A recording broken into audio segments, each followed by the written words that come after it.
All right, how's everybody doing? All right, there's Amy. Amy, Hi, how you doing? You hear me I'm fine? fine. Oh, nice. Hey, is my volume okay? Cause Yeah, okay, awesome. All right. I'm Uh, not talking too loud, am I? oh no, you're good. You're good. I have a tendency to do that. Oh no, hey, talk as loud or quiet as you want. It's what. As long as we can hear you, it's all good. Okay. You'll never have Uh, a problem hearing me, trust me. I have a weird sounding voice too. I hate my speaking voice. It's just so wow. no, you sound good.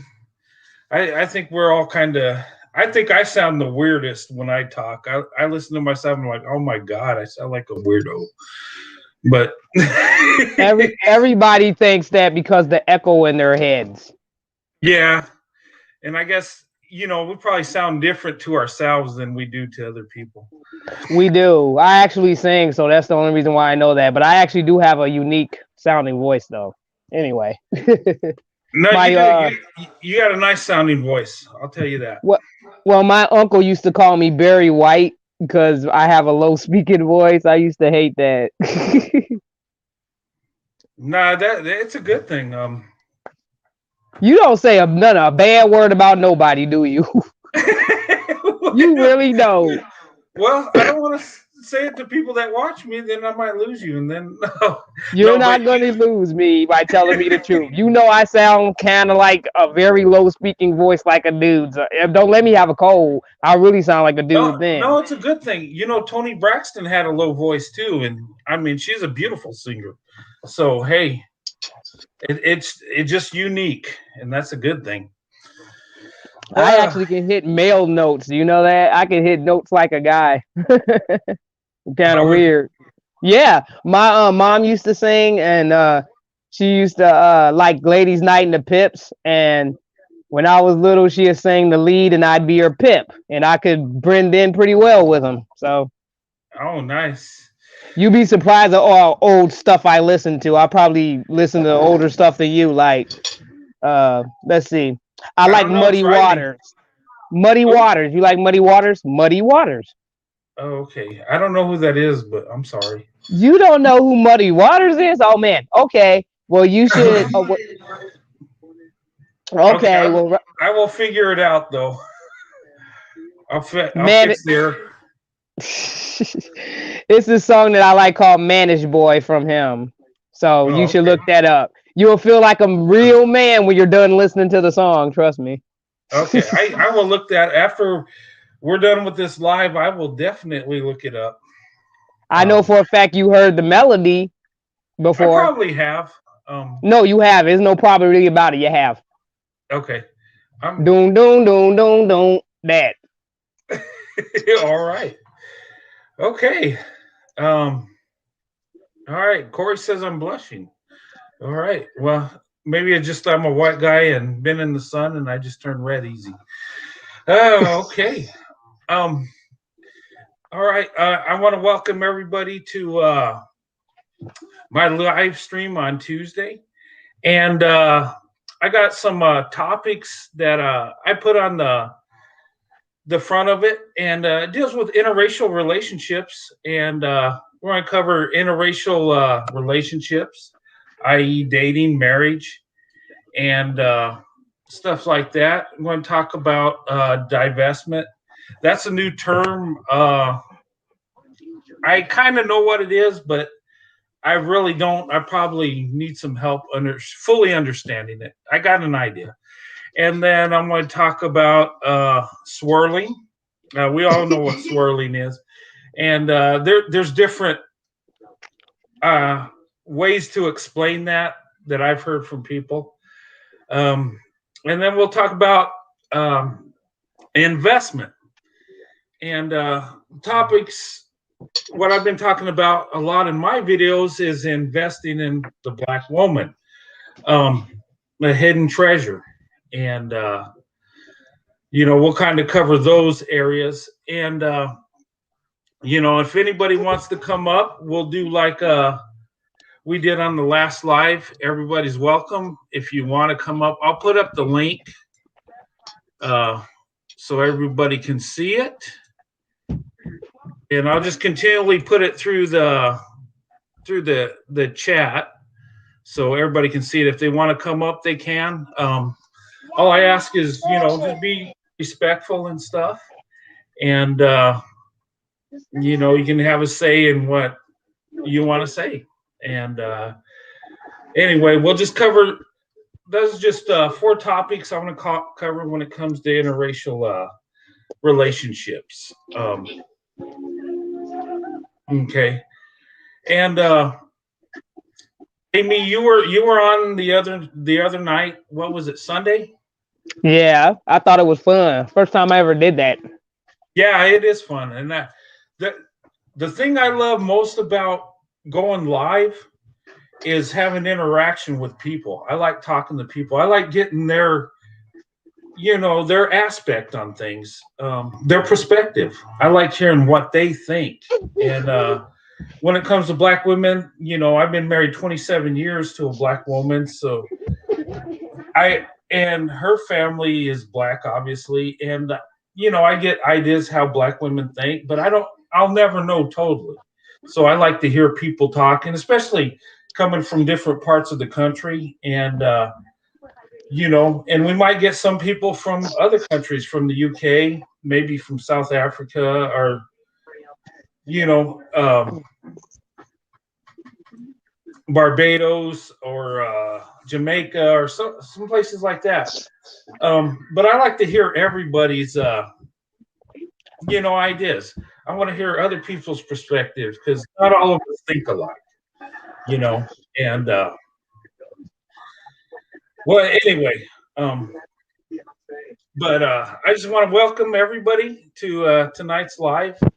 And after tonight, I won't be going live till Sunday, till I go back home. Right now, I left San Antonio. Right now, I'm in Missouri with my daughter and my granddaughter. So visiting with them. So me and my wife are traveling, having a good time. And Sunday, I'll be back home, back to my little studio here. Right now, I'm just broadcasting from my daughter's crafts room, where she makes like cups and different items and stuff. But that's where I'm at right now. And once again, I'd like to say welcome everybody. And Amy, welcome to the show once again. And I guess right now it's going to be me and you for the time, unless somebody wants to jump in. And you're welcome. We could go as long as you want, and we'll just go till we get the stuff out. We feel comfortable, and Missouri, Kansas City. Yeah, I'm a talker, so okay. All right, I really am. I believe you. What we're going to talk about, we'll start with the interracial relationships when it comes to dating, i.e., marriage, and I'll give a little bit about what I think, and my perspective on it, and my experiences. And Amy, if you want to go first and tell a little bit about your aspect on interracial relationships, your experiences, anything you want to talk about. Well, I can start out with I have 2 older sisters, and one of them is she was the first person to actually date outside her race to white guys, and nobody was surprised, because you could tell she liked white guys anyway, so she kind of opened up the door first. I really didn't mind who would be my boyfriend or whatever, because I kind of like black guys and white guys, so I was just open for anybody who was nice and all that. And I'm kind of a late bloomer, believe it or not. So yeah, I'm kind of outgoing introvert. So I met my husband online and stuff, and we've been together for like 12 years, like I said, but we only been married for 5. And that's because that's because we actually had a long distance relationship for a long time. And then when we finally got together, was when I got a job up here in Minnesota, which is where I'm at. And Oh, so when okay. I yeah, so when I came out here, that's when we got married and stuff. And my dress was so pretty too, if I do say so myself. But anyway, Oh, nice. that's not really Sure important. was. Um, yeah, but anyway, we kind of defy a lot of stuff. I guess you could say, because we've been together for so long. And it never bothered me to think about marrying a white person. I mean, my mom was a little weary about it, and my grandmother actually once said she was scared of white men because they killed their wives. That's what she told me that when she was younger. That to kill your wives thing. And I was Oh, like, okay, yeah. Well, she was born in the 20s, so you can kind of tell why she was kind of like that. But it didn't matter to me, and I've never been the type of person that cared what people thought anyway. So I just did what I wanted to do. yeah. And I'm sorry. Go ahead. No, go ahead. I'm sorry. Oh, um, what I was just gonna say was, my family doesn't give me too much flack for it, because they know I don't care, so they don't bother. I don't think, and they don't care either, because he actually fixed stuff when he goes over my mom's house. He's pretty much a handyman, so she don't Hey, mind that. hey, and that's the thing. All you white guys out there listening, hey, take the cue. You want to date a black woman, maybe be a handyman, kind of get your foot in the door. Um, Well, what would get your foot in the door the most? That helps though, because my mom's like, Greg, can you fix this? He's like, okay, Miss Beverly, and he was very gentleman-like, and I love that. He called me. My middle name is Sheree, and that's what my husband calls me, and uh, he used to call me Miss Sheree or ma'am, and I always liked it that.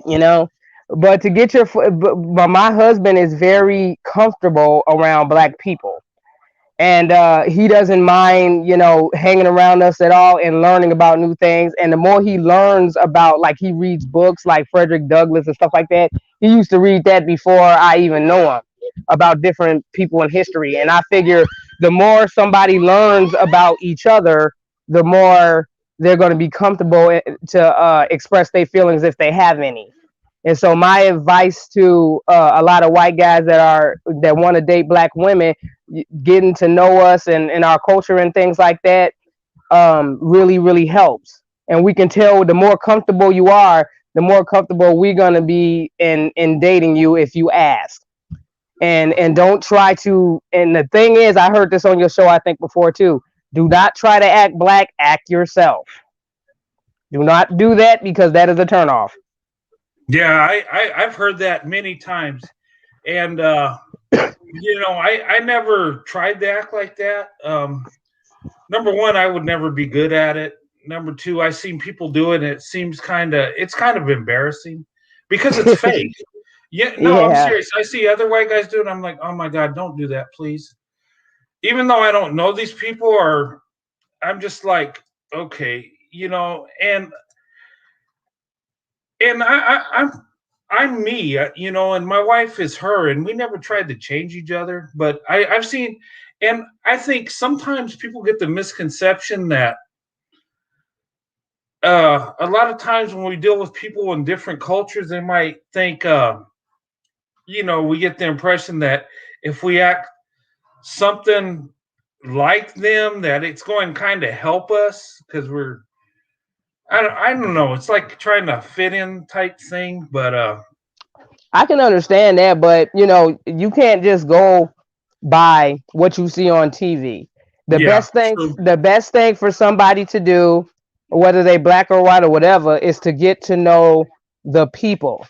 And the more you get to know black people, you'll realize there's nothing to be afraid of. We're very welcoming, and the more it gives you confidence to be around us. And if you like black women and you want to holler at one, it'll make you more comfortable and more loose. And I think you would make you have a better chance. And because there had this one guy, he was what's his name? He was in the 1800s. His name was Clarence King. Yeah, his name was Clarence Okay. King. You heard of him, right? Yeah, is that the guy that posed it? White guy that posed as being black to marry his wife? Yeah, he did. And Yeah, yeah. I actually, I'm sorry. Go ahead. No, go ahead. I'm sorry. I actually brought the book and read it. And it turns out the reason why he was able to pull that off is because it was the one drop rule thing, but it wasn't just mulatto and white, mulatto and black. No, there were many subtle levels. And one of the top level was known as white, and then under that was octoroon, and then it was quadroon, and then it was mulatto, and then you were black. So he convinced her that he was a quadrone, and a quadrone, no, octoroon, I'm sorry. A octoroon is when you have one great great grandparent that was black. So if you had that, then you're automatically considered black. And so he was able to convince her like that. And plus, he used to do this thing called slumming. Now, slumming in those days meant that it was a white guys or white women that would go at night and hang around black people. And he was doing that for decades. Uh-huh. And he picked up the mannerisms and the expressions. So he was able to lie to her convincingly. But the thing of it is, he didn't do it out of maliciousness. He was born and raised as an abolitionist. And so he Yeah. just like black women like you. There was no rhyme or reason to it. He just did. And so in order to get her to marry him and go out with him, he lied to her about that. And he was the original black catfisher. And I just thought that was so interesting. And they had 5 children. And years later, after he died, she tried to get his money and they didn't want to give it to her. And so little did they know, she kept all the love letters that he wrote to her because she was a former slave, but she knew how to read. Yeah. And so she bust out those and they couldn't deny that that was his wife. And I just thought that was a hell of a story that they should really make a movie about. Yeah, they should. And that's I'm sorry. I'm sitting by this window and the sun's bright. But yeah, no, I mean that's an interesting story. And I haven't researched it as deep as you have, but I've read a little bit about it and it's interesting. Because back in the day, a lot of people would pose as being white for better opportunities, but he loved black women so much that he would he posed as like you said, someone that has some black ancestry because the one drop rule to end up marrying the woman he wanted to marry, and he lived like a double life. Wasn't he like a? He was something What? big in the government. Oh yes, absolutely. He had very high class, rich friends, and Yeah. he was responsible for. He was an explorer or something like that. And but what he did was he did a double life, and he lied to her and said he was one of those people that worked on the railroad. A porter, Um, yeah. a porter, yeah. He had a very good lie together. But anyway, the point I was saying is, he defied and jumped through a whole lot of hoops to be with her, and I don't blame him because I seen a picture of her. She was very pretty. Yeah, she But was. She was beautiful. Yeah, no doubt. yeah, and so he just jumped through a whole lot of hoops, and black and white marriages, they may be new because they used to be legal, but as far as black and whites getting together, that's nothing new. Yeah, no, it's been happening all through history, and it's. I mean, and you study like DNA. With the big thing now is I'll let Diala Lady come on.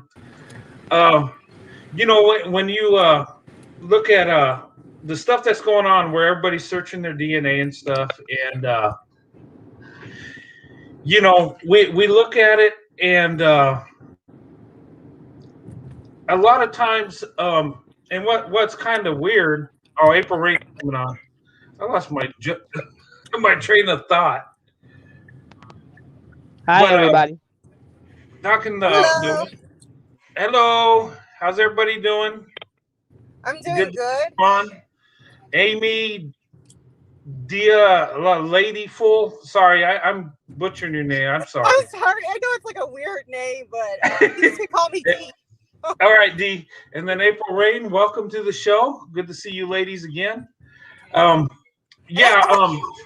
I also have my sister here. Okay. So we're twins, so we're gonna sound alike. I know people, like if I'm on the phone and I'm talking like on speaker, people are like, it sounds like you're talking to yourself. But my twin sister's here, so it's Okay, hi, twin sister.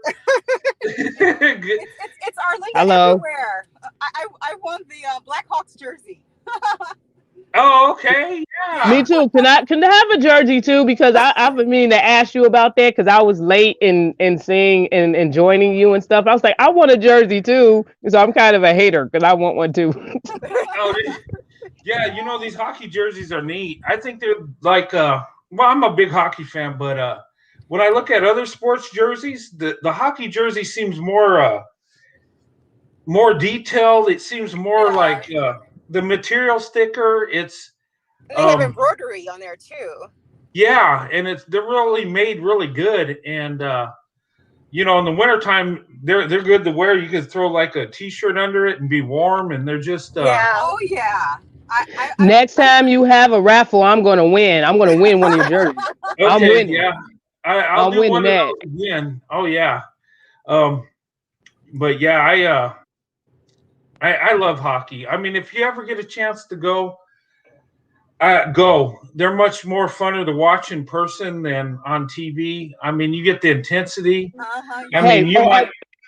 Yes. I'm sorry to interrupt you, but you just said something that a black person would say. What's that? Finna. You said I'm finna do something. You just said, see, that's another thing I wanted to tell you something. I didn't write you. Yes, you did without thinking. See, that's why I wanted to tell you. You have a few videos where you do that. You say black people stuff. Yeah, he does. And my husband does too. And it's not that you're trying, it's because you're hanging around black people all the freaking time. And because I remember one time I was I don't remember what me and my husband was talking about, but he was agreeing with me and he said, I know that's right. And it just came out his mouth. I started cracking up like he said, I know that's right. That's a black people line. I was like, you down, baby, you down. And he didn't do it because he wants to be black. He did it because it just came out his mouth. Yeah. So that's another thing I want to give to Corey and whoever white guy's watching. You could be yourself, but as soon as you say something black that black people will say and you're not trying, you a keeper. Yeah, that's like okay. And I guess that's genuine, but I didn't know I did that. That's the point. That's the point. You didn't know. That's the point. You said finna. I was like, no, he just didn't. I said I had to say something. I was like, yeah, you said it. You didn't say it because you want to be down with the black women. No, you said it because hey, I'm finna do something. That's what a black person would say, finna. It's so sincere and it's endearing. He's not right. That's what. Right. It's like, oh, wow, you ain't trying. That's so well, Yeah, he said it smoothly and everything. Didn't say it corny or nothing. He said, I'm finna, I was finna you. Go ahead, Brent. You down, player. Okay. All right. Wow. Sometimes you do stuff you don't even realize. Okay. You've been married for a black woman for 27 years, bro. You gonna say something black. Oh, yes. Yeah, I mean, well, yeah. I'm sure you're right. I'm sure I have, but go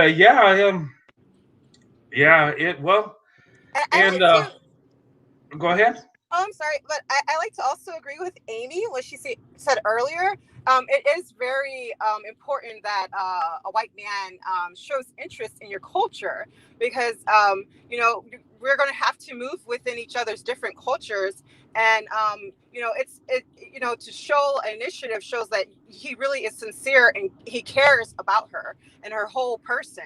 So I definitely agree with Amy, and I'm so happy that she has a husband who really cares for her, that he cares enough to read books and ask questions that not like racist questions, but questions that are sincere.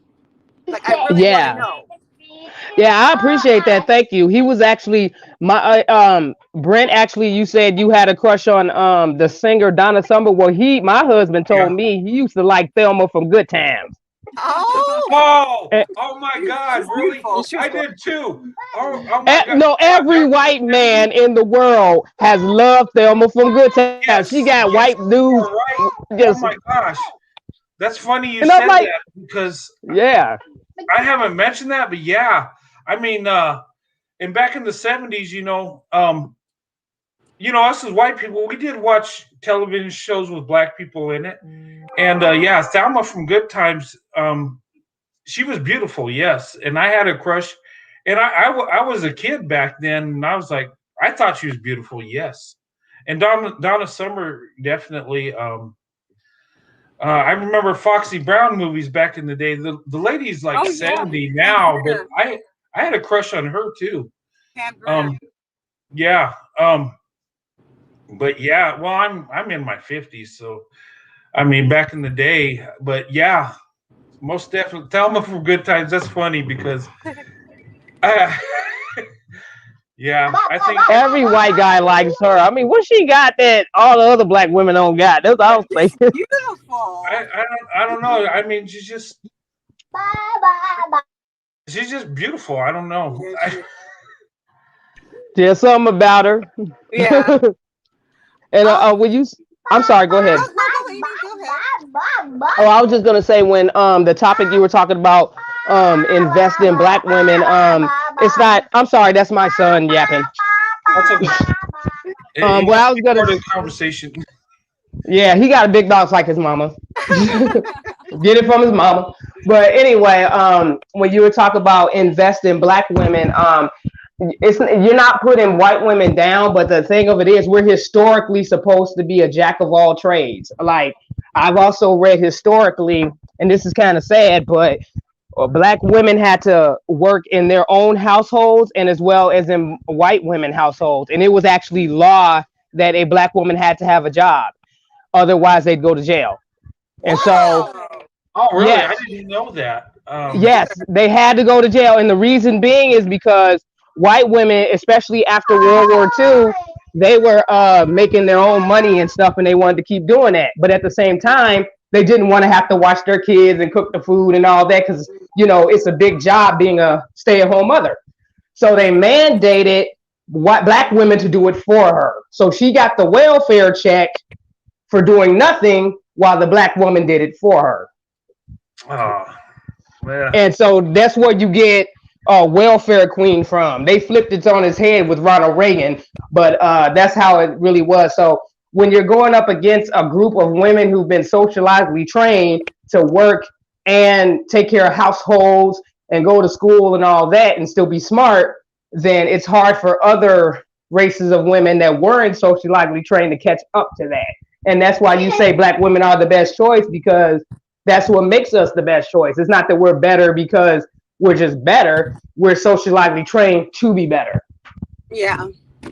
And we are definitely trained to be Okay, better. I could see that, and yeah, like in the white culture, white women are, and I'm not going to say all, but a lot of them are trained that the man's going to marry them and take care of them, and I went to school with some women like Yeah, that. I can actually say that I went to school with a girl, and she said, I wish I was smart like you, and I was like, oh well, I just study and try, and I'm like, you can do it too. And she said, no, I'm not, because I asked her, are you gonna go to college? And she said, I'm not smart like you, and my mom told me all I have to do is marry a rich man, and that's all I'm gonna do. Be pretty. And be pretty. And I was like, what? Really? No one My mama never told me that. No, my She mom- never told me that. They said you better go to college, you better work, and you better do everything you need to do if you want to succeed in life. There's no That one sound to like my support mama. you. Yeah, my mama said, ain't no nobody gonna hand nothing to you, girl. You better get it No one's gonna popping. sweep you off your feet and give you a Louis Vuitton bag or something like that.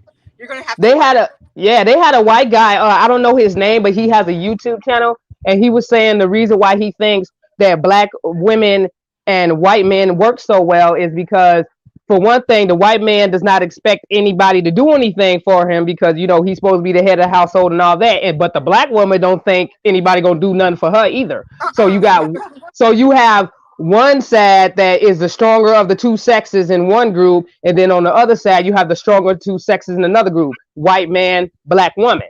And a lot of white black men hate that we demasculate them, but we're not the ones that's really doing it. Demasculating them.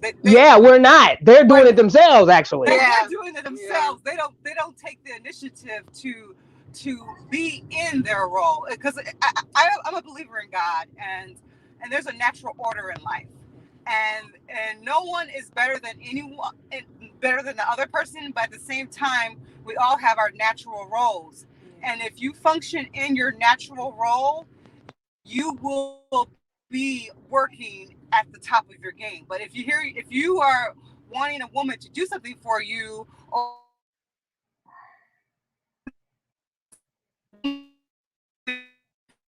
Okay, did we lose her? Yeah, I think her sound got a little messed up. Yeah. Um. Yeah. Oh, are you there? I think. hello? Yeah. Yeah, I hear Oh you. no, you put me. I can't hear her again. Yeah, your audio keeps going on and off. I don't know if it's your reception or what.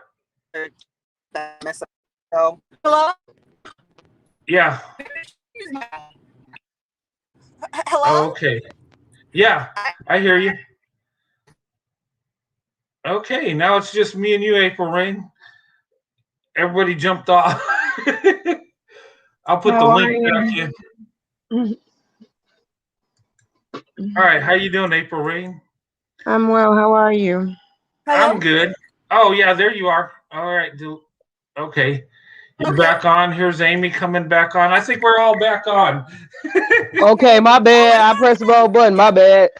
Oh no worries. I was saying that the reason why, in my opinion, why it works so well is that because the women were saying the other day on the live show is that Black women are very traditional, and we're very traditional. That's true. Yeah. And so I mean I'm not a feminist. I'm not a woman that wants to be dominating. I like being a woman. I love being a woman. I like to be in my role. I like a man to be dominating. That's just me. And white men, they're very dominating. That's just the way to me. And that's how they are. You know. They're raised like that. Unfortunately, the black race is oppressed by white people in general, the system. But at the same time, all white men are very much in their masculine, and so our Black women are very much in their feminine. So this is a natural way of life. This is how, and so when the two get together, of course we're going to be a dynamic duo because we are happy in our own roles. And that's just my opinion on the whole reason why Black women and white men work so well. That's just my opinion.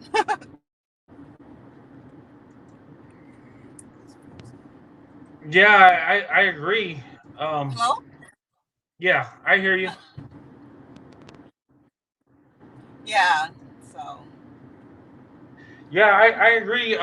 Yeah, and it's just how we've been trained and raised, and and a lot of white women that I know, they're expected the man to take care of them, and it seems weird to me when I look on YouTube, and maybe YouTube's not a fair assessment on society, but when I look at like Kevin Samuels, and when he comes in and says he's the prize, or women need to do this and these requirements. And I wasn't raised that way. I was raised to where you need to get it together if you want to have a good wife, a family. It's put on our shoulders, and that's how I was raised. And it just seems bizarre, like it's the women that is put on their shoulders, and maybe that's why the dynamic works. And I've heard that, and I'm starting to believe it from what I see. Because when I married my wife, and dealing with other people in my family that married, white women, me and my wife, we just hit the ground running. It was like we knew what to do and we just did it. It's and it seems like the women in our culture, like they expect the man to do it, and what they got to do is just be loyal, loving, and look pretty. And it just seems like with Black women, they're ready to work with you, and it's like a team thing. But that's how it's supposed to be. I think Yeah, it's because both. I think it's because both white men and black women had to have the burden of being the breadwinners of both. If you really Yeah. think about it, black women know how to hustle. At the end of the day, with unfortunately, the group of men that have been assigned to us not providing us resources, black women have collectively always found a way to obtain resources. So Yeah. Yes. the same with white men. I know white men that will literally just pull their hair out if they go home a failure to their families because it's how are you going to tell your wife? How are you going to tell the ones you love that you lost everything because you're the provider, you're the protector. So I think that's probably also another reason why possibly white men and black women work cohesively together because they have the business mindset too. yeah. And I could give you an example of what you were saying. Where how are you going to tell somebody that being the breadwinner that it fell through or whatever? And I was in that situation, and when I retired out of the army, I got a job going overseas, making like 150,000 a year. Um, and me and my wife were happy, and I quit the job I had to get that job. But something happened medically where they sent me home, and I lost that job. So I give up one job to get this job, the better job, and now I have no job. Oh And wow. I had to, tell my wife, I have no job, and and the thing about it with my wife was, she didn't say, "Oh no, what are we going to do?" She didn't panic or nothing. She just like says, "You know what?" And because I was like in panic because I was like, "What are we going to do about the house, the bills?" And I had the rug ripped out from under me after I, was successful in this. And she just told me, she says, "You know what? The house don't matter. Nothing matters." She says, "I'm with you whether we're in a mansion or whether we're in a cardboard box, the street side." Amen to that. I'm So, back. I'm sorry about that. oh, Hi, no worries. Corey, and I agree with you. Yes, men are naturally supposed to provide that, but you do have um, those that don't feel that that's their obligation. So I agree. Yeah. But Yeah. I mean, I was Well, it's able to also work through it and get my career together. And actually, I did. I ended up doing better than what I had lost. So I mean, God took care of us. But I mean, that was a scary time. He redirected you guys. Yeah. And my wife was always had my back, and that's what made my wife so special. And being an army wife, and she spent the whole career with me, 20 years in the army with deployments. I'm in the Iraq 3 times, Kosovo, Wow. Korea. A lot of Wow. times I wasn't home, and it was kind of tough on, well, it was really tough on my wife, but she always had my back. And you know, I could say, black women are resilient, and it's just a blessing, and I see it. And Thank you. I am a little biased because I've always been attracted to black women, and I've had a positive experience. But I mean, just with my wife, I mean, I can't say enough. I can't even build a big enough pedestal to put her on, because I mean, she's worthy of so much that I don't deserve her, and I'm being honest. No, but You don't. Sandy looks like one of those sometimes. women that just will nurture me. She'll give me extra whatever I want. It was a picture that you guys took, and she just had the perfect smile.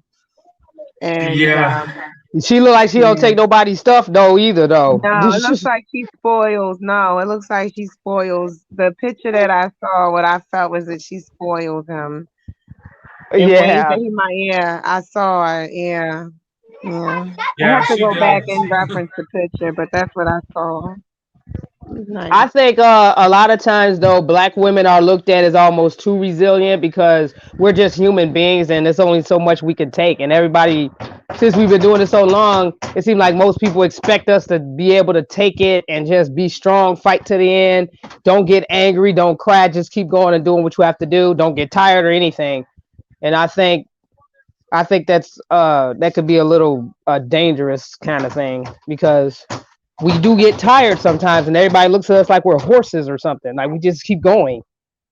Yeah, you know what? I agree with you. And I made like a couple videos a while back, and I got a reaction where one woman told me, she said, you know, you're just like blank me. You expect us to do this, and I'm like, no, I don't expect that. I'm just telling you how awesome you are. I'm not saying that's what you have to do. And in fact, with my wife, we live pretty good, and I'm trying to get her to retire and just be at home and take it easy. But she's so career minded because she held up her dream job so I can finish my military career. And she did that because she put me first. And the blessing with that is we have more income, which I can give my wife, extra money, go shopping, and I can do nice things for her. But she's just like, she's got a dream job and she's going full speed and she don't have to. And in fact, I've had discussions with her. Hey, why don't you just take it easy? You retire now. You can just stay at home. I'll do it. I got 10 years to go and I'll retire for real and get What that. is she, a Virgo, Brett? When's her birthday? Her Sounds like a birthday is in lifetime. her birthday's in February, Oh, geez, wow. beginning of February. Yeah. Oh, Well, wow. if she sacrificed herself for your military career, then that's probably one of the main reasons why she wants to do her dream job because she got a chance to do it. Yeah, no, Mm. I get that. Yeah, but I'm just, she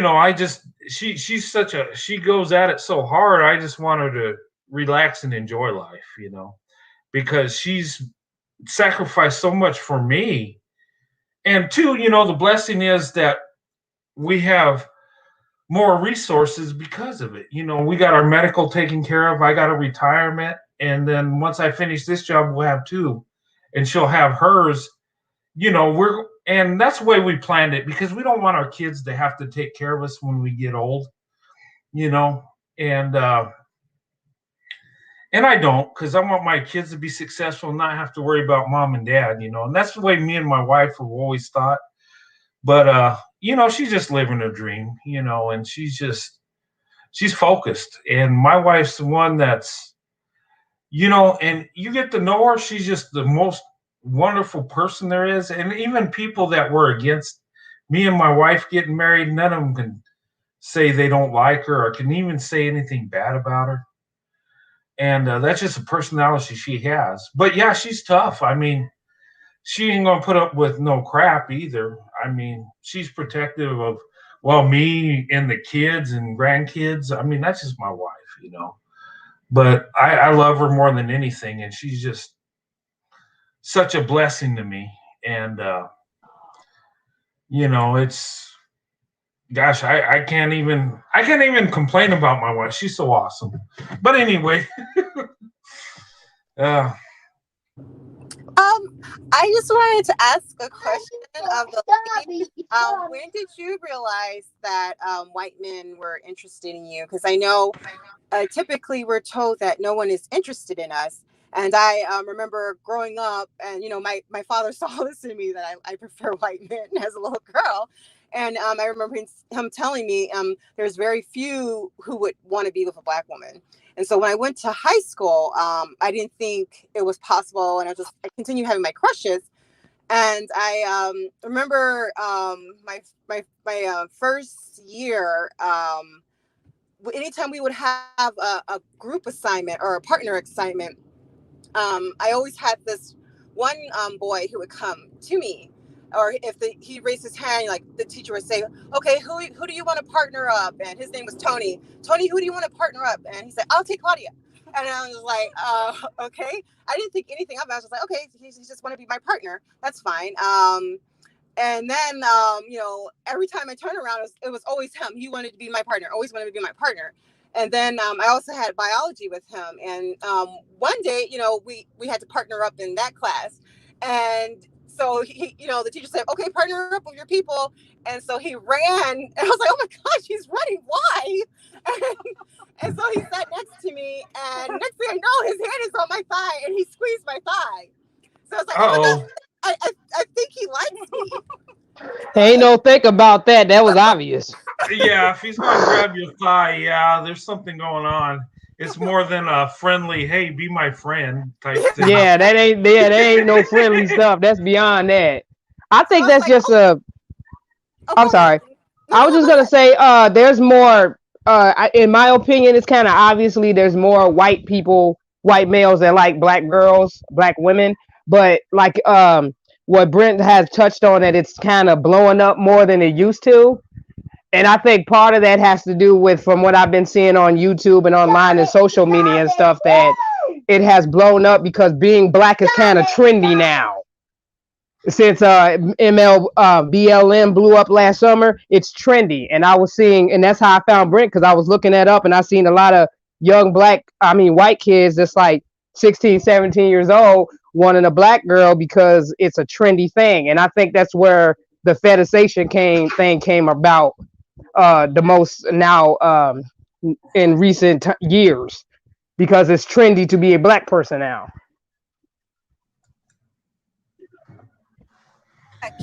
Well, it seemed like it. I'm sorry. Well, I would say this. I don't know about trends or stuff, but what I'm saying, what I see is there's always been white men that love black women. It's ever since we've been around black women. I mean, black women are beautiful. All women are beautiful. I'm going to get attacked because I say black women are beautiful.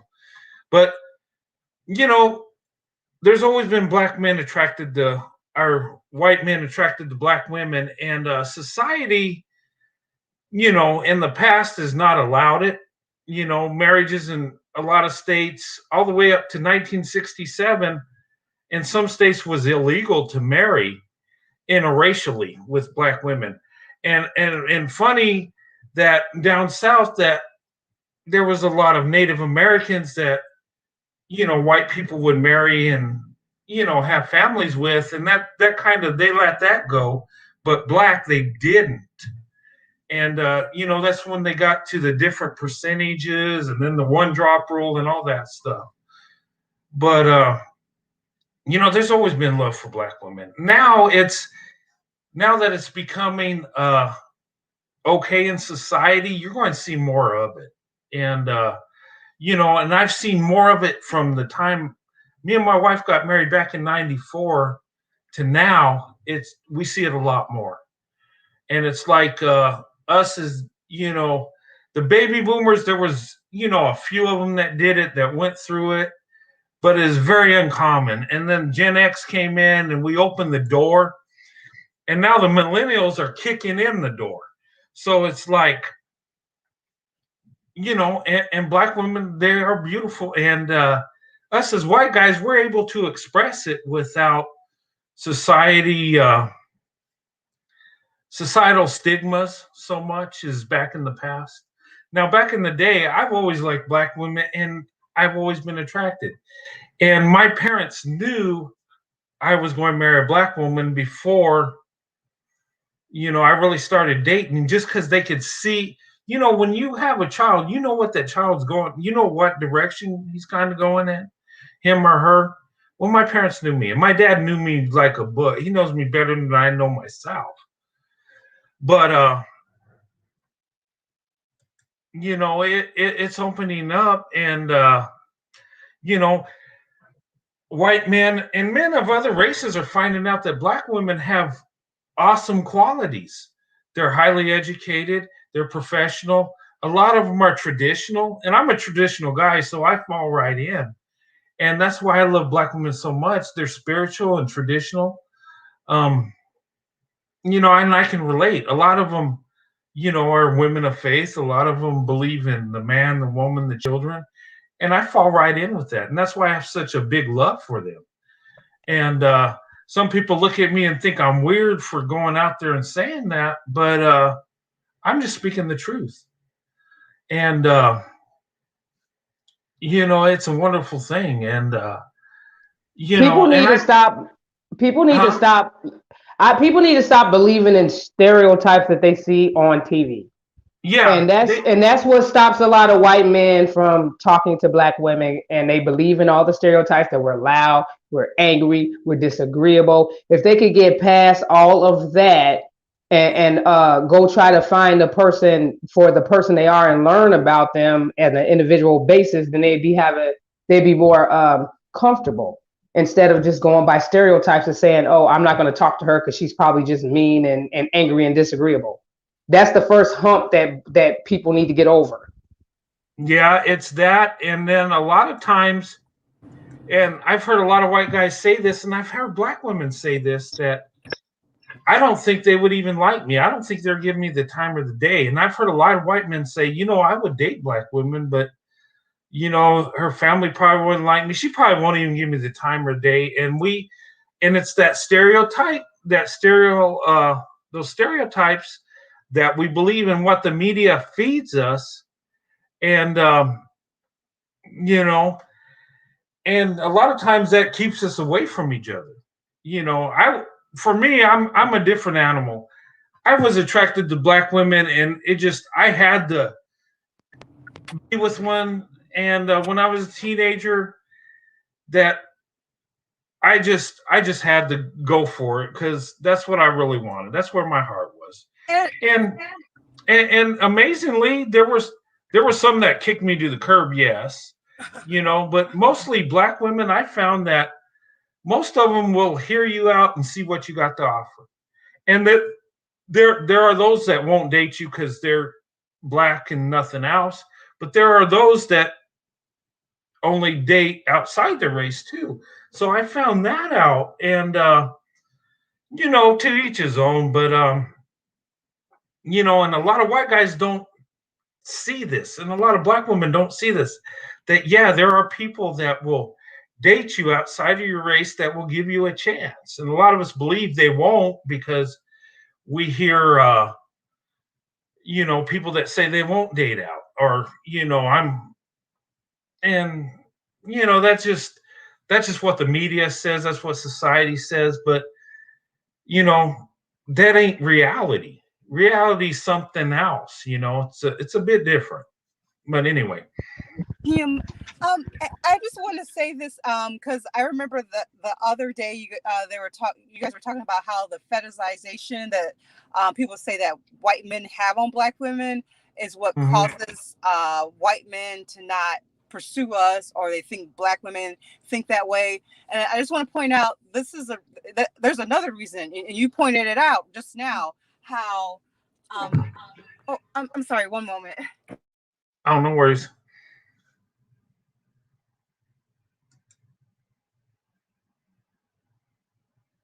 Okay. All right. We'll wait for her to come back.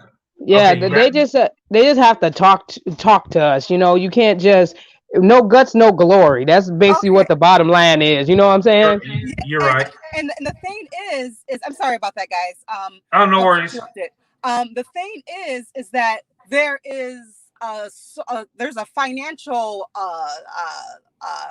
blockage here, because I see a lot of Asian women that are with white men and a lot of Hispanic women with white men, but there is still not as many black women with white men. And it's because we are removed from where the white men are at. So that's another layer of why you don't see why white men and black women are together as much.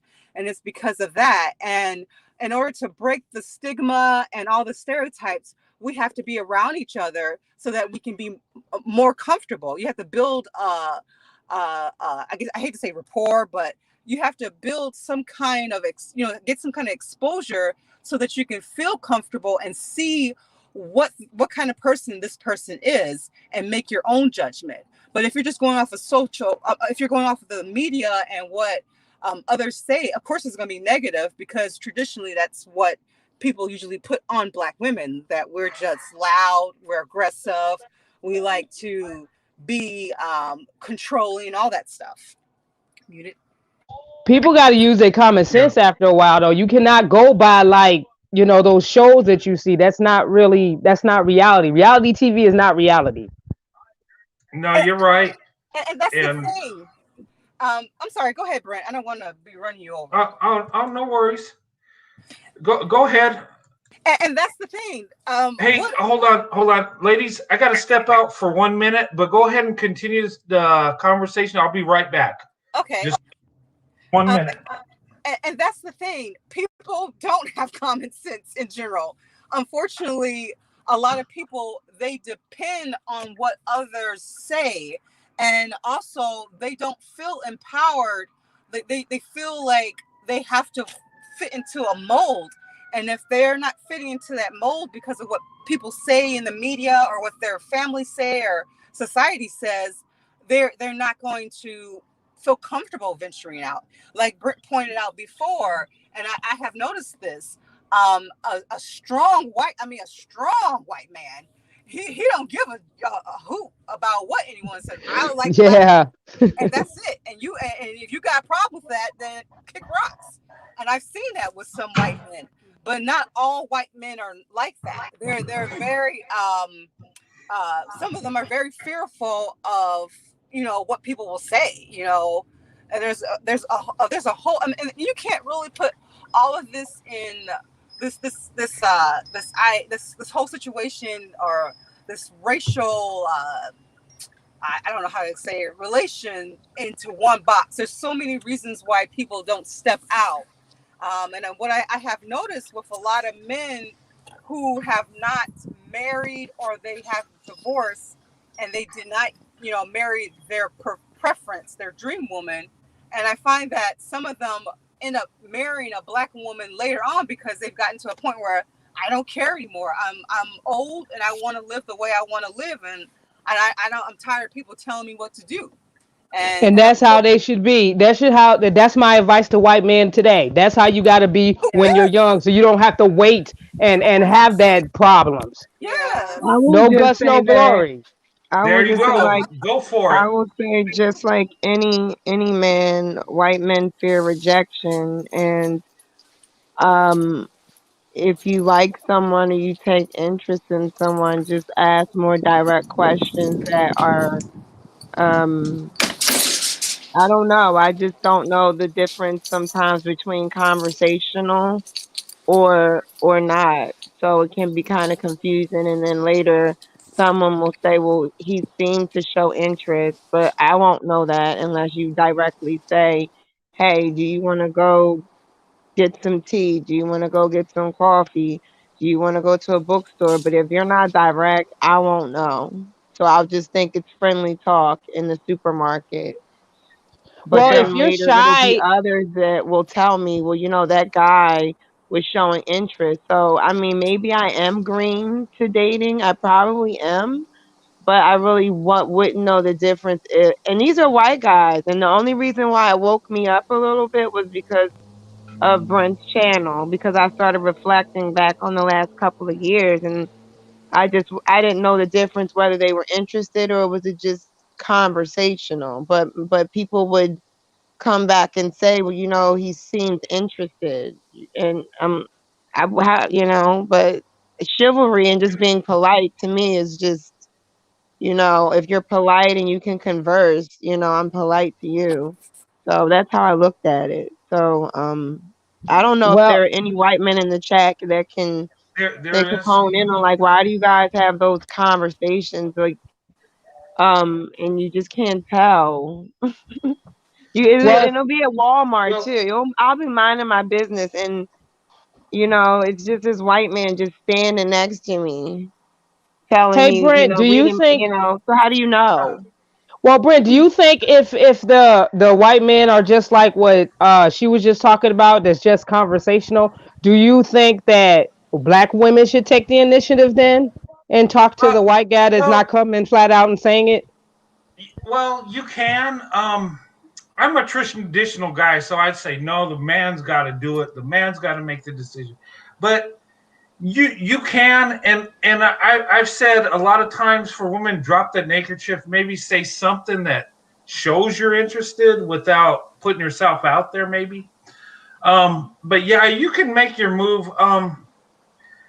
And a lot of times, white guys will kind of feel you out, but to see what kind of vibe they get from you before they make their move.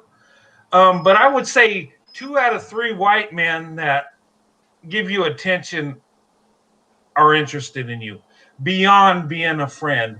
And being a man, I'm gonna be honest. Having stuff in common with women ain't that much. I mean, I got friends at work that I like to talk to, but I don't have to kill myself to talk to them. It's just kind of random conversation. But if I go out of my way to talk to you, I mean, there's a sign there. I'm friendly, but I don't go out of my way to be friendly. And most of the guys are like that. And most of us, would rather more have a conversation with another man with something we've got in common when it comes to sports, when it comes to stuff that we're into, just like ladies, just like women. You don't want to really talk to men about shopping. We really don't want to talk to you about sports. I mean, we will, but if they're really into you for the conversation, a lot of times they're interested, more times than not. Now, I'm not going to say just because he's talking to you, he wants to be with you, but I mean, it's kind Well, of a judgment yeah. thing, I mean, my situation was a little different. So I was coming out of a divorce, so I don't think I was checking for anybody. But Yeah. that was Um, just some feedback that friends or someone that had mentioned that was out with me, and I'm like, I didn't really, if they didn't just outright say something, I wouldn't know. yeah. I I hear you. We got Corey just come up, and sorry, Corey, we're getting everybody's getting their we're all talking, but Corey, a white guy, and want to welcome you live, and you know, you come in and say what you want to say. Welcome, Corey. Yeah, how you doing, Brett? I'm doing good, sir. How you doing? I'm doing good. This is actually the first time I've been on one of these. Yeah, it's fun. Yeah, Yeah, I think for me, I work with the public a lot. Not really shy around them. Um, I have a terrible poker face. Everybody knows what I'm thinking when I get in public. If I see a pretty black woman, it just shows up on my face. And some of them smile, some of them turn away, some of them laugh out loud. Yeah. I hear you. I'm in there. So are you a shy guy, Corey? Are you shy? No, he's a Leo. Leos are very playful. Um, Actually, it depends on the setting. I'm traditional. I'm outgoing depending on the situation. I've dealt with the public for years, so that's really not a problem. But when you get personal, that kind of changes the game a little bit. Oh, well, I was just saying, like what I said earlier, the no guts, no glory thing. Well, the bottom line is you're not gonna know if a black woman likes you unless you ask her, and you're gonna have to do that. But just be as polite as you can, and just be as straightforward as you can, and just let her know and say, hey, I like you. Would you want to go out or something like that? Don't try to act cool or suave or whatever. Just act as yourself, and 9 times out of 10 she'll respond because majority of black women respond to sincerity. Yeah, I went years ago when I was still smoking. I stepped outside the airport to have a cigarette, and there was a lady. She was probably 10 years older than me, a black lady, and she had sprayed a certain perfume, and I know the perfume well. It's one of my favorites. And I didn't know she had followed me out the door. And I turned around with a hunger look on my face that made her laugh and go back inside. It was a little awkward. Well, Like you I know what said, it's I gonna do. be. I'm sorry. Uh, I don't have a poker face. Everybody knows what I'm thinking because it shows up on my face. Well, I you can't know say that what? I'm There's gonna shy be or one. nervous.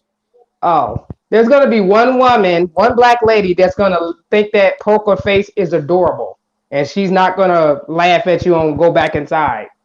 She's gonna say Well, hello, and you guys will spark up a conversation. she was a married lady. The I was chat just is really saying they're back having a inside hard because time hearing you, Corey. oh, I don't know where the mic is on this thing. They said if you Yeah, could adjust your reception. yeah, it's your audio, but I would say, what you're saying is, the no guts, no glory thing. That's so true. But being suave and trying to be smooth, I found that when I tried doing that, it didn't work so well. When I was honest and I came with my heart and just approached a black woman with what I really felt, it went further than when I was trying to play like something I was not, because I'm not a suave guy by no means. But people that know me know my heart, and my wife can kind of feel that. Even though I didn't say the smooth things, even though I wasn't doing, what a guy that smooth would do, I was genuine, I think, and that's what she told me. She says, "You didn't have to tell me what the words didn't mean nothing. What was in your eyes is I knew exactly what you were saying." So yeah, a lot of times, don't try to be smooth, just be honest.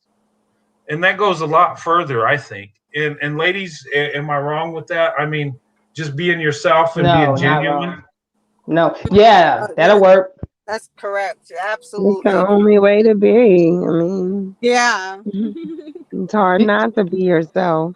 Because your true self is gonna come out eventually anyway, so you might as well not Yeah, show Yeah. anybody your representative. yeah.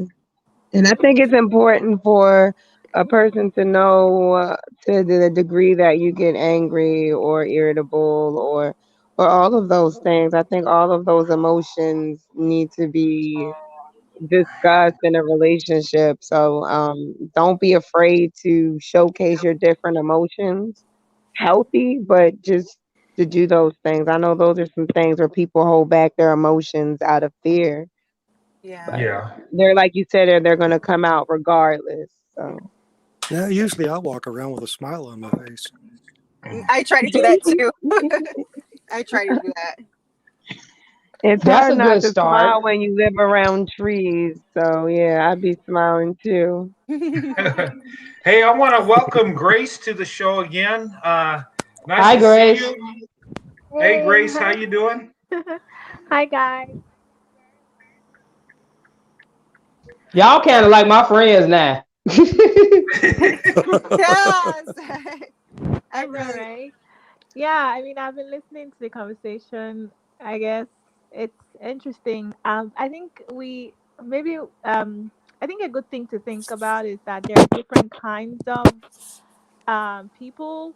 Um, so obviously, we're maybe thinking more of like American culture, but there are lots of white men that are from different countries in America as well that might not have those stigmas embedded or brainwashed into them either. So they might find it easier to approach because that's been my own experience. So in 2019 before COVID, I went to Spain, and I mean everywhere that I went to, there were people who weren't afraid to talk to me at all. It was a very very different experience from the US. I mean, they were extremely friendly. I mean, you talk to them, they're like openly flirtatious. There were no, very respectful, but you were very aware if they were interested or not. And then coming back to the US, I lived in New York for a little bit, and I did meet a lot of non-American white men there as well. And it was almost a similar experience to what I had in Spain. They don't have as much of of trepidation or fear as I think Americans might have. I don't know, but because we live in America, I think obviously being approachable. They say men are the ones that take the lead, but I think women actually kind of do, but we just do it a little more subtle because we give them a hint that we're interested. We're just not saying it out directly. So if they see from your gesture or your body language that you're open, maybe they might approach. That's my own thought. Yeah, I agree with you. Thanks for the $15 those $15. I appreciate it. Greatly appreciated. I just want to say thank you, and I'm humbled by that. Thank you very much. Um, yeah, you're right. I agree. Different countries, different cultures. Yeah, and there might be a little. They feel a little more free. Um, you know, approaching black women, where in the states we might not be, and and I hate to say that because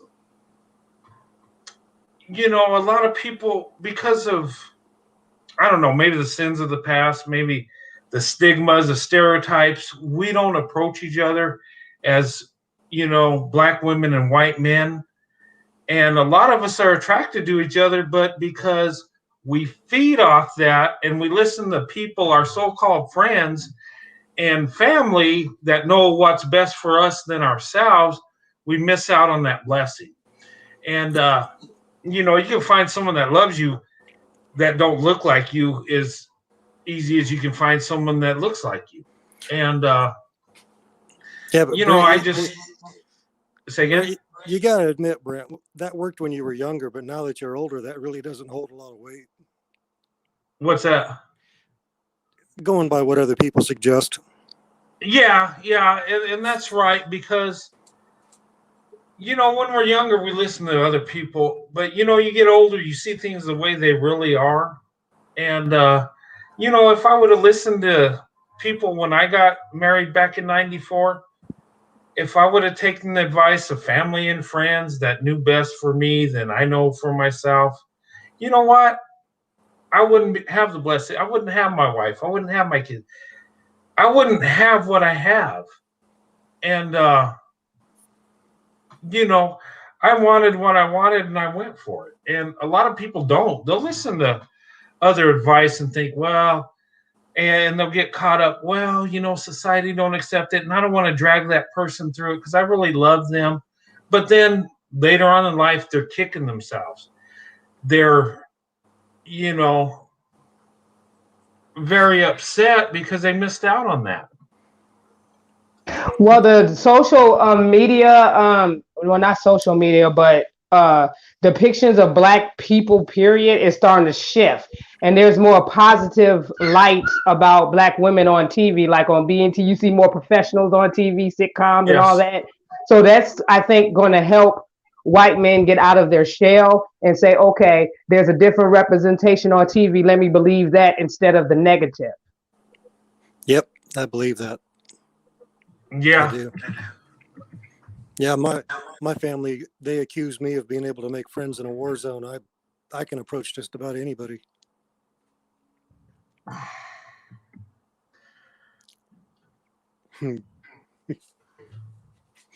Yeah. That's funny. Yeah, if you can make friends in a war zone, yeah, you can.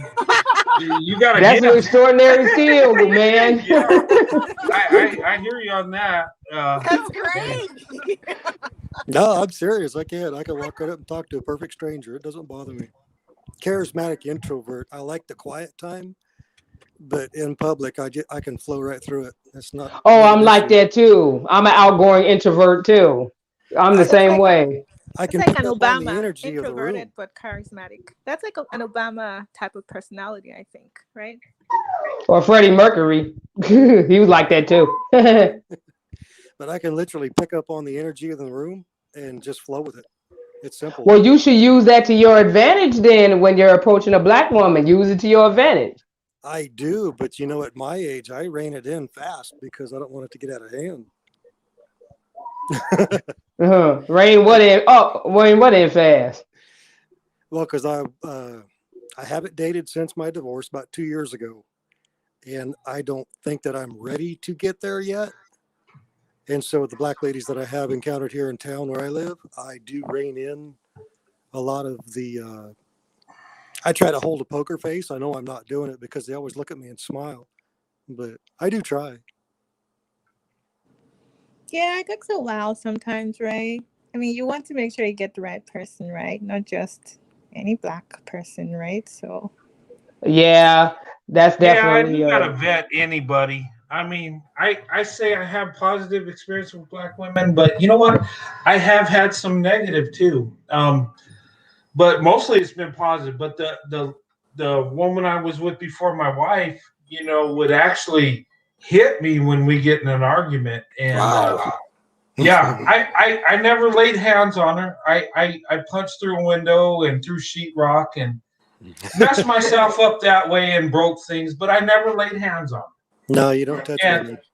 and I would yeah, have laid and hands on her for you though, if you would have called me, if I lived it, if I was alive no, anyway. no, I get that, but my father always told me, and I remember back when I was 3 playing in the sandbox, a little girl pulled my hair and I pushed her, and from that time, my father let me know you don't touch women, you don't hit women, Nope. you don't hit girls, and I grew up, and even though it was an abusive thing, and I was upset, angry, and and it's over little stuff. I never laid hands on her. And thank God for that, because I might have hurt her real bad. I might even killed her. I mean, and, you see in society men assaulting women out there, and that's something Yeah, we it's off the need. chart. Yeah, we need to get a grasp on that It's because, way off the chart. God made men to have more upper body strength, and it's not to beat up on women, it's to protect women. And Yeah, exactly. you know, yeah, and but yeah, but I mean, black women, I've had a couple negative, but mostly it's been positive. I mean, gosh, most of the women I dated, I wanted to marry because they were so wonderful. But God had me marry my wife, and that's the way it was meant to be, and that's what happened. But anyway, just to make a long story short. There's a huge opening for black women to marry white guys because you said 1 out of 4 black women get married and the rest of the 3 don't. And so I don't think we should be waiting on black men to marry us. We shouldn't have to wait on anyone. So I think that people should learn that stat, the men that want to pursue us or whatever, because everybody gets lonely. And so that'll actually open up the window for white guys if 1 out of 4 of us get married. Yeah, Absolutely. I'm going to change that. I'm going to take one. and you know what? That would open the door up for these pro-black groups that want to just marry black people, because it would give them more of a quality to choose from, and then those dating interracially a better quality.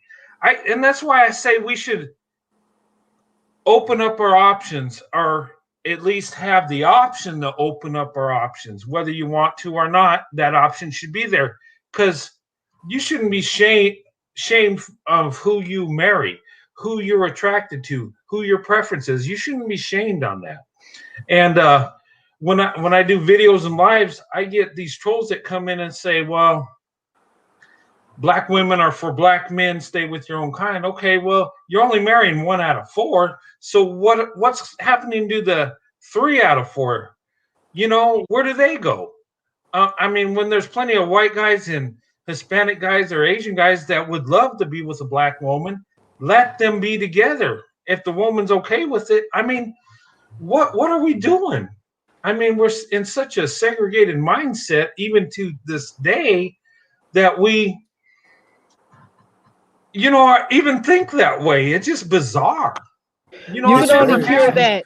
You can only cure that through education, though. Like I was saying earlier, you can only cure that by knowing the culture of each one, the white culture and the black culture. That's the only way you're going to cure that. And you have to want to be willing to learn about that other person, everything about that other person, and vice versa. Yeah. And speaking of culture, when I married my wife, I didn't know nothing about her culture, nothing. But they didn't. Her family didn't expect me to know what they do or their culture is, but I came with love and respect, and you know what? They could teach me, and I'm Yeah, that's okay. not what I mean. I mean you have to be open to it. You don't have to be like Yeah, an expert or anything. I get you, but I love learning new things. I thrive on it. yeah, and it's like I see black people, and I kind of embrace the way they do things. Like my wife's family, whether her family from Texas or Mississippi, they have like family reunions. They get together and their families get together. And they've been doing it for years. And then in my family, heck, we can't even, I have a barbecue and I can't hardly get no one to show up, and I pay for it. And they just Isn't do that a it. shame? And I'm like, wow. And I'm like, gosh, I wish we could do that. Black people got it together. And like this Umar Johnson that said, I watched some of his videos, and he says, white people are racist and they're on code and they're going to come together and oppress it. And I'm like, really? We can't even get together to have a family gathering. I can't even get on code to have a barbecue. Brett, white people are only on code if the whole group agrees with each other, because as soon as you step outside that box, they turn on you quick. Yeah, it is. And I got family from California, Arizona, Kentucky, Tennessee, all over the country, and we can't get together to even say hi or even call each other. But my wife's family, they're connected. I don't You know. guys don't have a Soul Train line? Because that's what we used to No, do. We used to dance in the Soul Train land. yeah, well, I'd be the only one on Soul Train, but I mean, yeah, but yeah, it's just I don't know, but yeah, I mean, it's amazing. But my wife's family, I've never had no hangups with her family, and it's been a blessing. But yeah, I just some things about black people I love. I wish we could do that. I wish I could have my own family get together like that. I mean, I try to put it together, and it's just me and my family, and my wife's family will show up, but that's about it, you know. But that's a culture thing I embrace that black people do that we don't as white people. I mean, I guess we're more individualistic, I guess. Maybe I that's think what. I think at my age, I've finally come to the realization is the people that actually want to be around you, those are the ones you treat like family, because even though you're related to them, I mean, if they're not interested, don't waste your time. I mean, just move on. If Yeah, I agree with that. And you know what? And a lot of my wife's family I look at as more family than my own because they're more interested in me and we connect better. Yeah, you're right. I I mean, mean, I got a huge family. We're scattered from Alaska to Oregon, clear to the East Coast, but I know very few of them. yeah, and that's right. That's with my family. I've been meeting cousins through dang DNA through ancestry and stuff. I'm like, wow, you're my second cousin and you live here. You're only down the street. I mean, that's crazy. Yeah. It's like, really? You're in the same town and we had the same grandfather, but I don't know you. I mean Wow. yeah, and that's a lot of white culture right there in a nutshell. I'm not saying all, but my family, it's that way. I don't know. We're just Well, when but they're too busy chasing money, they don't have time for anything else. yeah, that's true. And you know what? Yeah, I mean, that money's good. Don't get me wrong, but yeah, and you know what? I've had my father say that. He says, you know what? we need to have more kids, bigger families. But you know what?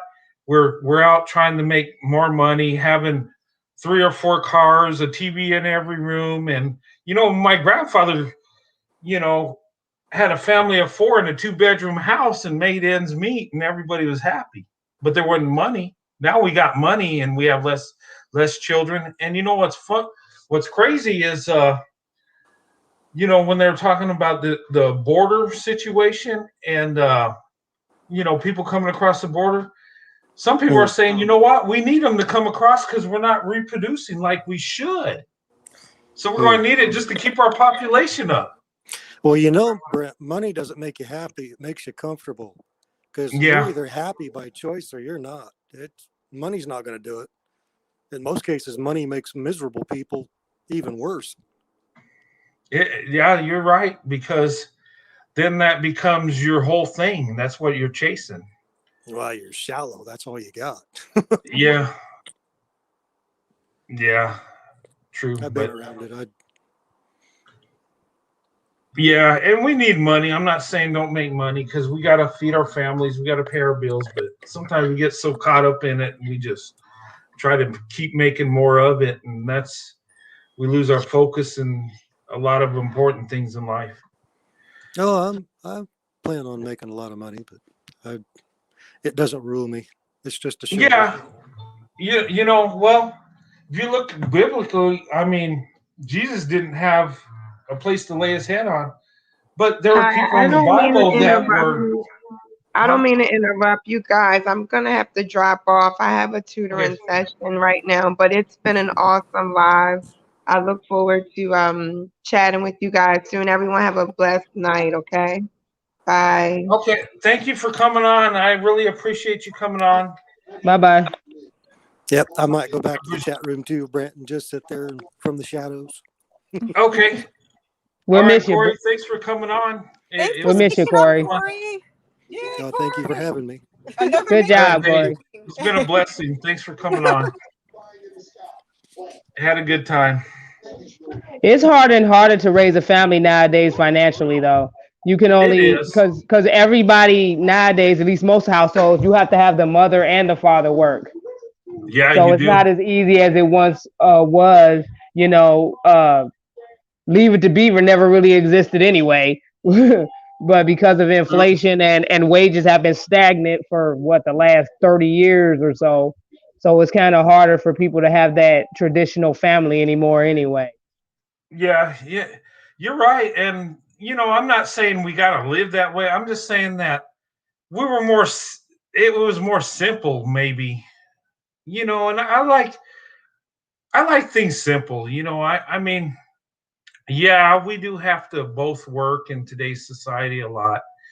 And, I'll say, when I say that, when we bring stuff to the table, I always say the man's got to provide, the man's got to do it, and don't look at the woman. And I mean that, but in reality, sometimes women do have to help out, but you need to get out of that mindset and not depend on your wife to do it. You know what I mean? But that's just my thing. But I mean, I don't down people that both the wife and husband work. If that's what they got to do to take care of the families, that's what they got to do. And but when they get out of it, like sometimes my wife worked when we were married. But when I got financially secure where I didn't have to have her work, I didn't want her to, because I want to provide. And men should have that thing that where they want to provide, not, hey, you want to help me out? No, you should want to do it on your own.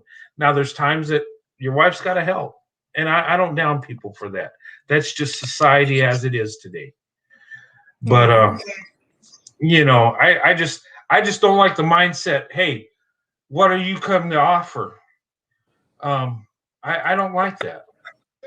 Someone in the chat asked if how do you get your parents to accept you wanting to date interracially? Somebody asked that question. Oh, they had no choice because that's all I did.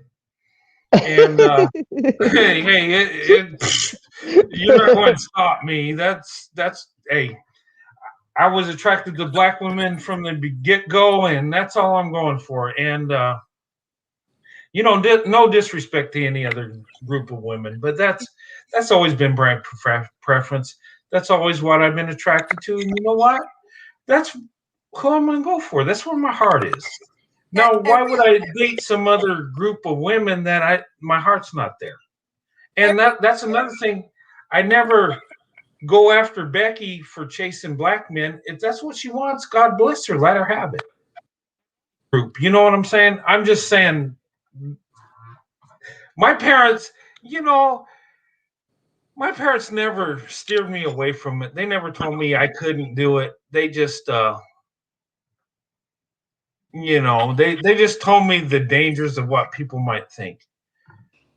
Oh, thank you for the $25. I appreciate that. Was that question from a guy or a girl? Because it depends on who the question is coming from.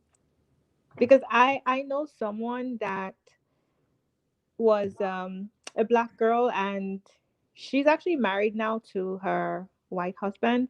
But when they were dating, a father wanted to make sure that they were going to they were interested in each other for the right reasons. So he actually told them to delay, because they were still a lot younger at that time. So he told them to delay the wedding by 2 years. And in those 2 years, he wanted to get to know the guy more. And also, he wanted his daughter to take her time. And they ended up getting married. So I don't know. I guess it depends on the age of the couple and the relationship that they have with their parents as well, or their family. In some, yeah, I don't know. But that's what I think. If you're older, then you probably do whatever you want as soon as you want to. But sometimes if you're less mature, you might want to take a little more caution. Yeah, and you're saying like a lot of times families are influential on what you do when it comes to marriage and stuff like that. You can't make them too influential though, because at the end of the day, if you really want to get to know that person, you should get to know that person. If your family don't understand, then you can't make them. Mm-hmm. Yeah, you're right. Yeah. You know,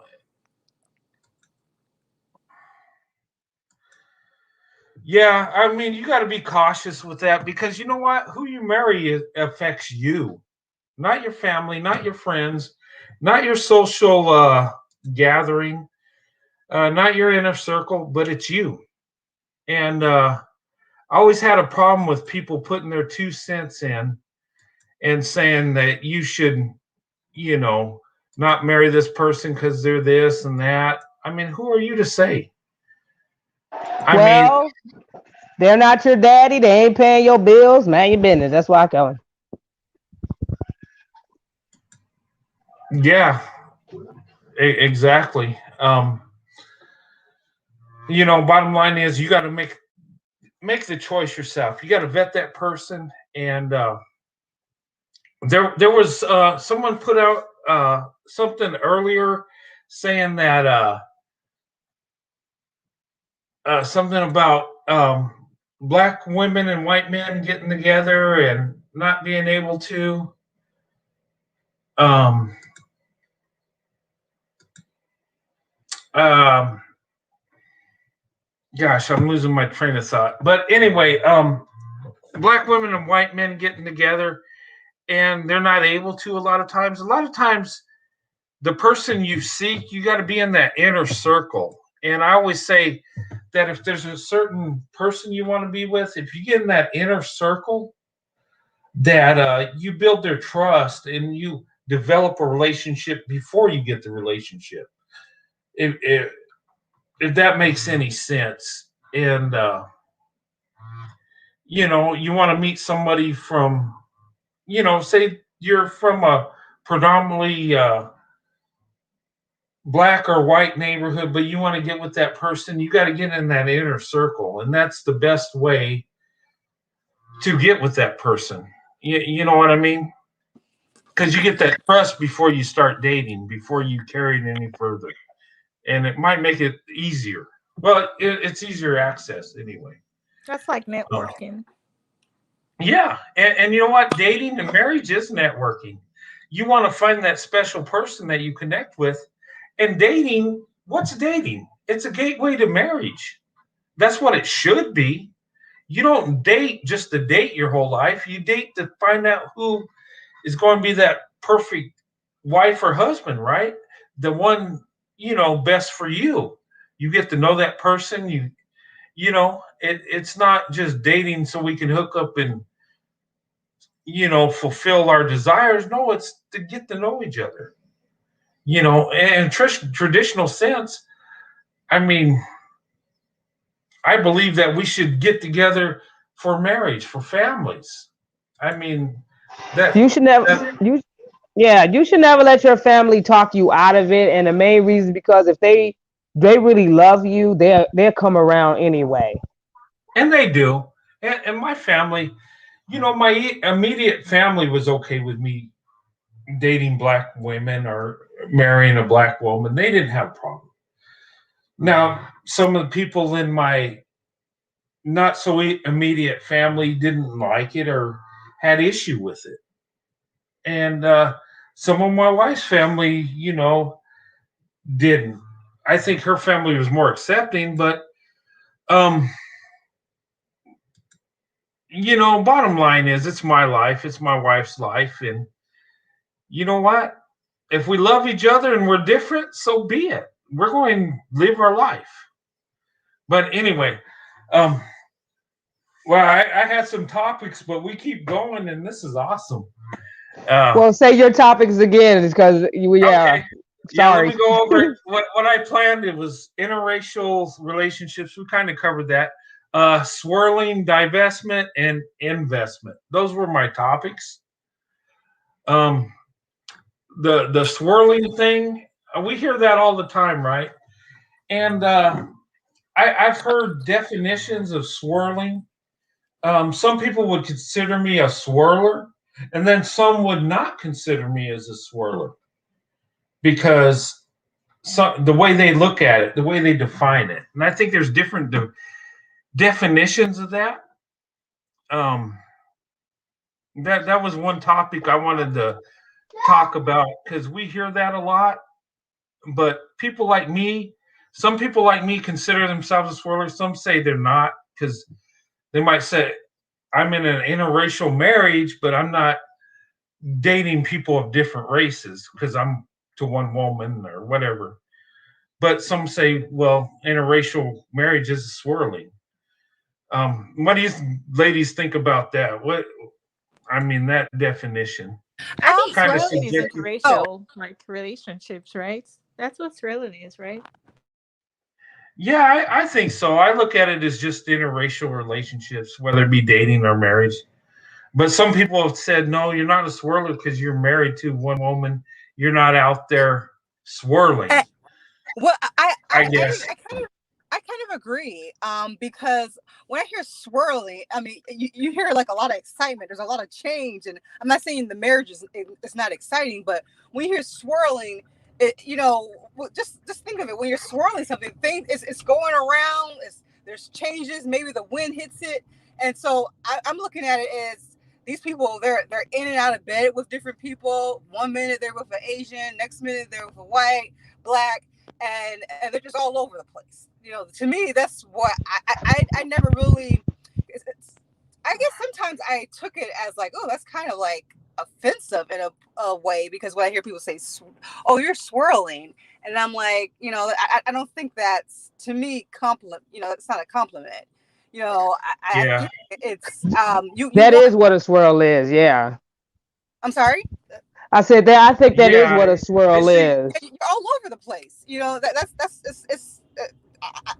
definitely not a swirler, Brent. You're a married man. No, you're not a swirler. No. Yeah, No. and I think that's what it sounded like to me, like swirler, like kind of like an interracial swinger Oh deal yes, going on. yes. I don't know.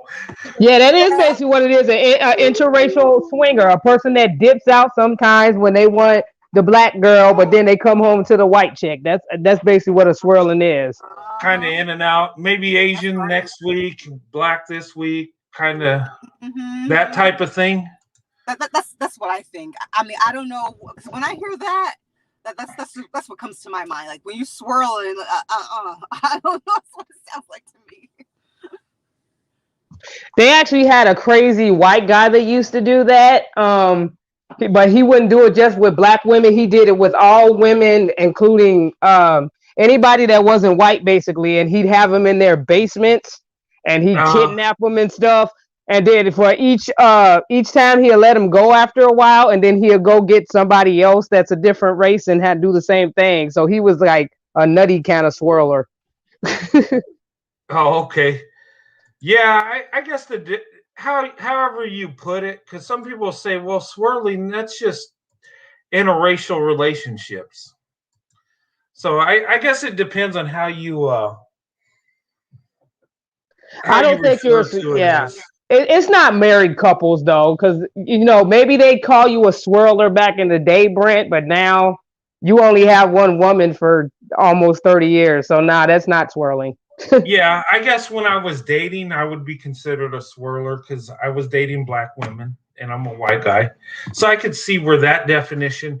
But now that I'm married, I'm just with one woman and I have been for over 27 years. So I wouldn't consider myself a swirler. Um, that to me wouldn't make sense. Um, but some people would say that because it's interracial. Because some people, I've seen them take that definition a different way. Yeah, the only thing that I always thought about the swirl is just a black and white couple because I thought about McDonald's where you get the chocolate and the vanilla.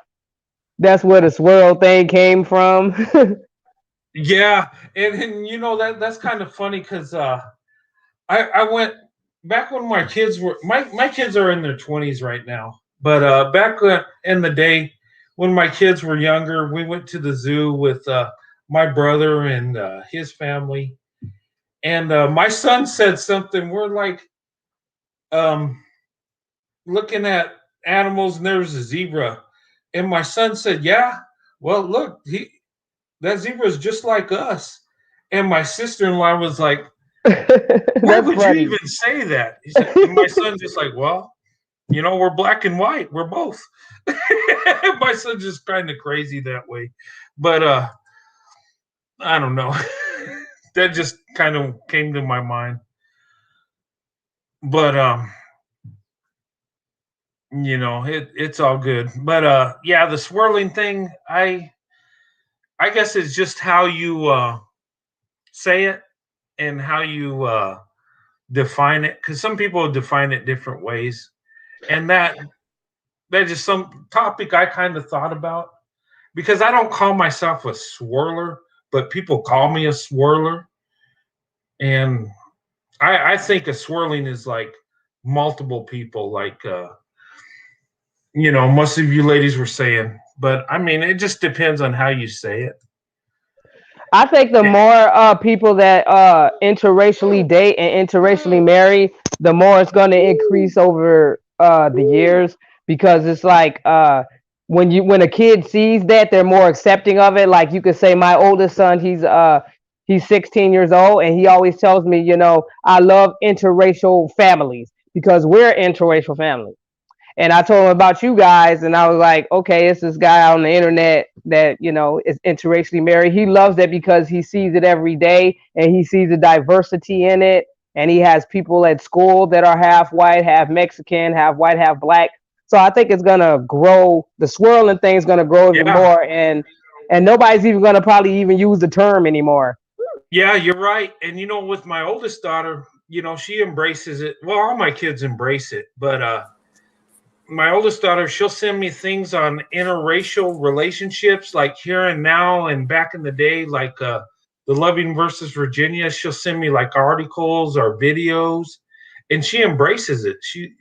it's a part of her history because both her mom and dad are of different race, and she don't look at it as like a bad thing or which side do I choose. She looks at it as like a positive thing, and that's a good thing, and I'm happy when I see it positive, and that's why I do my videos and my lives, because I want to show the positive side. Yes, you can be interracially married, and it can be a blessing. And there's been so many blessings, and society won't show the blessing. They'll just show the bad parts. They'll show the negative. And That's because it's profit and division. Yep, Very true. Very true. yeah, I guess divide and conquer, right? Yep, divide and conquer. All about that power. Interesting. Power and money. Yeah. There's this couple, David Bowie and Iman. Those are very good examples because he was previously married to somebody else before, and then obviously got divorced, and then Hey, excuse me. I'm eventually sorry. Hey, ladies, I got to step out real quick. I'll be back. Go ahead. yeah, I mean, I feel like that's a good example, right? He ended up getting married to a man, and they were married for a lot. I don't know how long before he died, but they were married for a long time too, and they were very happily married. She seemed to be really happy. So I think they got married if I'm not mistaken, it's either the late 80s or early 90s. So they were married a long time. I think they were like married for 20 years or something. Yeah, it was a long time. Yes. And David Bowie, he said he always liked black women. So that was pretty interesting. And they got connected together through a hairdresser. Yeah. Yeah, I remember him saying that. It's the stigma that stops interracial people from coming together as much as they normally would. If you could shake the carrying of the stigma, then everything will run its course. You just got to get rid of or not care about the stigma. The less you care about it, the less the stigma is going to exist. Yes. And I think as long as we have a lot of the men have mentioned that they became attracted to black women because of positive images that they saw on TV because of a show. And I think the more that we have these positive images of women, of black women, the more it's going to expand boys and men's mind and being more open to black women, because right now there's just like this idea that we're not good women. So anytime I see an interracial movie, I'm there. I'm going to support it because I want them to know this is my vote. I am voting for this. I want more of this. So for example, Mermaid's coming out. Yeah, Little Mermaid's coming out. It's gonna be Oh yeah. and I asked just everybody watch that. Yeah, just everyone should support that movie. I'm gonna watch it 3 times. Me too. Yeah, I'm definitely gonna go support it. And then there's another one with what's that comedian, Tiffany Haddish? Oh yeah. That's coming out, so please support that as well because that's the interracial. I think it's called Counting Cards. It's about this guy who is a poker player and he counts cards. That's how he plays poker. And Tiffany Haddish plays his love interest in it. And Tiffany Haddish, she doesn't, she could be a little too much, but the whole thing is we want to support this image because the image of a white man and a black woman, because normalize it. We need to normalize it. And you gotta remember, I remember on Turner Classic, I think it was on Turner Classic Movies channel, I would see a lot of movies with Asian women and white men. Very old ones. And these are very old movies. Yeah. And they would, you used to see, obviously they used to play a lot. I wasn't alive when they were making these movies, but I would see them like, wow, this is very interesting. And look at how many Asian women are with white men. And it's very normal. People don't frown upon it. It's like probably one of the most, in my opinion, the most supported interracial relationships. So it's just please everyone who's in this chat room and who's gonna watch this video, please support Little Mermaid and Counting Cards. Tell everyone you know when it comes out in the movie theater. I am going to see it myself 3 times in the movie theater because I want to let them clowns know that hey, you need to put I'm more there. out here because us black women we rarely see any and I'm tired of I like to seeing. watch. I'm tired of not seeing movies that represent what I am. You know, so I also like to I suggest that. agree. Yeah, it's just like sometimes So like boring. okay, there's gonna Like, be oh, a love interest here. I know she's not gonna be black. Okay, I'm out. I'm not gonna watch it. It has to. don't get me wrong. I love Yeah, watching you get movies. tired of seeing it. Yeah, it's the same thing over and over again. I'm like, I want Yeah, to you get tired of seeing it. And I also want to say that there's a movie that was directed and written by a black woman, and it's titled "Where Hands Touch." And when it came out in the movie theaters, it was not well received. No, it wasn't. It's sad because it was a very good story, and it's on Amazon Prime, so like check that out. Please. Yeah, and there's another movie. It's what that movie that came out with the 2 German guys? They directed and wrote it. My Last Day Without You. Yeah, and My Last Day Without You. That was another interracial. And these men, they're white men that love black women. There are one was. You're gonna have to tell me about these. I never heard of that. Yeah, please, I know because these are beautiful and black. His wife died of cancer a while back. I'm not sure if he's.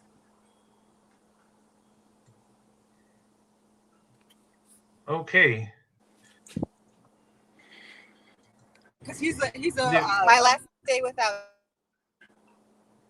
And it's also on Amazon Prime. Yeah. You have to purchase that one, but Where Hands Touch, you don't purchase that. It's for free. But I suggest to view both movies because we actually went to go see each of those movies twice. Yeah, we saw it several times. Because we want to show support for those people who are and trying to break this idea of like only love is a white woman with a white man. Yeah. No, love is between a black woman and a white man. Or other Whatever, people. But my push is myself. I want black women with white men. that's my idea of love. So for me, I'm not saying that I'm not trying to say that love is with everybody else doesn't mean anything. But for me, to me, it's most important is black women and white men. That's important to me to see. So. Me too. That's how I figured out what the Lovings did. I looked them up after I saw the movie that they made about them. Yeah, you see how movies it opens up doors. Really, it opens up people's minds. Yeah. And, it's important. Representation, and sometimes it gets people upset. But hey, be upset. Who cares? But Disney knows because Disney's been trying to. These people that are, who are making money, they know that they see the market trend. out. They see the trend. They're not. Disney is a monster. Okay, they have a lot of money, and they have all these ideas, and they see what's going on, and they're saying, hey, we're gonna put this out because there was some backlash about Little Mermaid being Corinne Bailey. And I don't know. I mean, I'm sorry, not Corinne. Why can't we say Corinne Bailey? This is a singer. Halle Bailey. I'm trying to say Holly Bailey, not Holly Berry, but Holly Bailey. That's her name.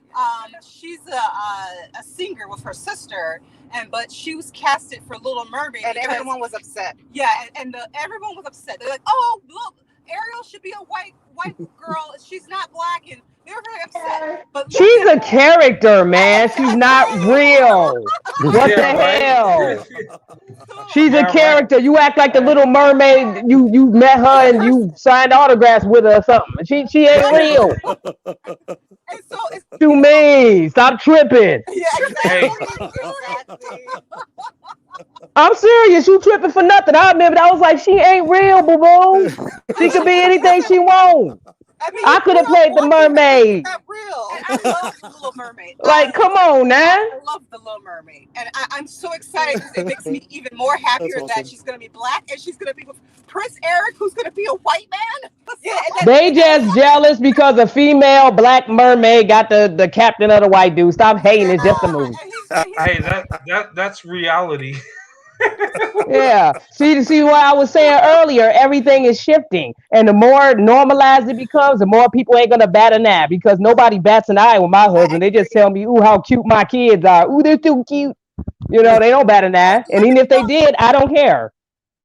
Amy, Funniest thing I let me ever heard tell was you, I'm sorry, go ahead. the funniest thing I ever heard was when a black woman walks into the room and all the white ladies start flicking their hair. Oh, I noticed That don't work. You want to know why? Because our hair defies gravity, so that ain't gonna work. Get some hair that defies gravity. You know how big my fro is? and guess I what? know, And but we look at the influence. yeah. Look at the power. I mean, the unspoken power. It's. Yeah, I I notice hear all you, this. Corey. I notice all Mhm. that small stuff, and I mean, wow! You get in a room full of white. I mean, just go to the store where I live. It's predominantly white, and as soon as the black woman comes walking in, these women are so uncomfortable. It's like, is my man looking? Yeah, very true. And he is. Well, the funny thing is the men they're looking Oh, at you know are what? looking Can I at the black tell you a woman. story about someone? Yeah, this is Courtney, Yeah. or can I tell you a story about something similar to what you just said? I guess. Okay, so there's this. I don't want to plug anybody in. There's this lady on YouTube. She's a black woman, and she's married to a white guy, and the guy, he's conventionally attractive, like he's, you know. So anyway, and he looks really successful, right? So every time they go out, the white women, they look like they're in shock. Like they look, when you I don't know, you've seen this image of when somebody is electrocuted and their hair is like standing out.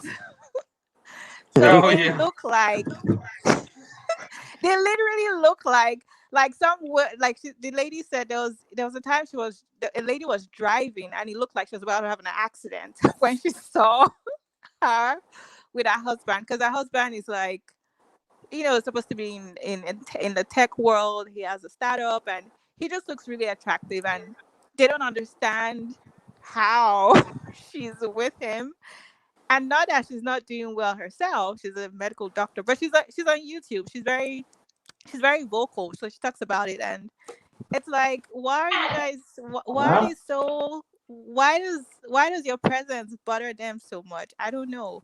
And she's very attractive to herself, but she watches I think it's those. because a lot of I'm sorry. I was just gonna say they probably feel threatened by it because black people, black women. I'm not trying to make it seem like we look better or anything, but we kind of look exotic. We look different, and different always draws eyesight. Yeah, Yeah. men are 80% visual. I mean, when you're walking in a winter wonderland and everything's white, and all you see is these little white bunnies everywhere, and then a black one shows up. Good luck taking your eyes off of it. You're 80% visual. Good luck. Yeah. You Yeah. just don't. Somebody said something about that movie, Something New, too. You guys ever seen that movie, Something New? Oh yeah. I seen I that own one. it. I love that movie. Yeah. That movie's awesome. I own it. Yeah. Me too, actually. I think that was a actual wasn't that an actually true story? A woman that wrote that book. I don't know. Maybe so. I don't- I didn't know I that. don't know I know either. she was Somebody told me uppity. it was. I know she was uppity at first, and that actually is a good manual for white men to talk to black women. Because at first she did not want him at all, and she was like, Yeah. "Oh, you're white, and so therefore I ain't with the quote unquote swirl." But he was Yeah. persistent, and he was like, "Baby, I don't care." And then they had ups and downs in the movie or whatever, but they ended up being together and staying together. I'm sorry, that's Neo. Be quiet, Neo. He Hey, kind of Neil. loud. He loud like his mama. He sorry. He watching Family Feud right now. That's his favorite show. Oh, is it? Yeah, I never seen a little 4-year-old that like watching Family Feud. It's like you give me the role like Family Feud. I'm like, okay, whatever. I mean, That's I like cute. Family Feud too, but I never seen a 4-year-old like the Game Show Network. Oh, but anyway, I'm sorry about that. But anyway, that's a good manual for. I recommend that movie for white men that are afraid of black women who reject them at first. Sometimes you got to be persistent because sometimes you are going to get rejected, but don't let that stop you because rejection is a part of life. Yeah, that's true. Yeah. And if you don't, there's no one that don't go through rejection. Even the most attractive people get rejected. So yeah, it's part of life. I think men are more accustomed to rejection than women are. Yeah, I think so. I mean, there was a time in my life where I don't know. I've been humbled most of my life, so rejection I could deal with because I knew most people weren't attracted to me. So I was like, okay, well, who's next? Who's attracted? I don't know, Yeah, but none of us like it, of course. But we all go through it.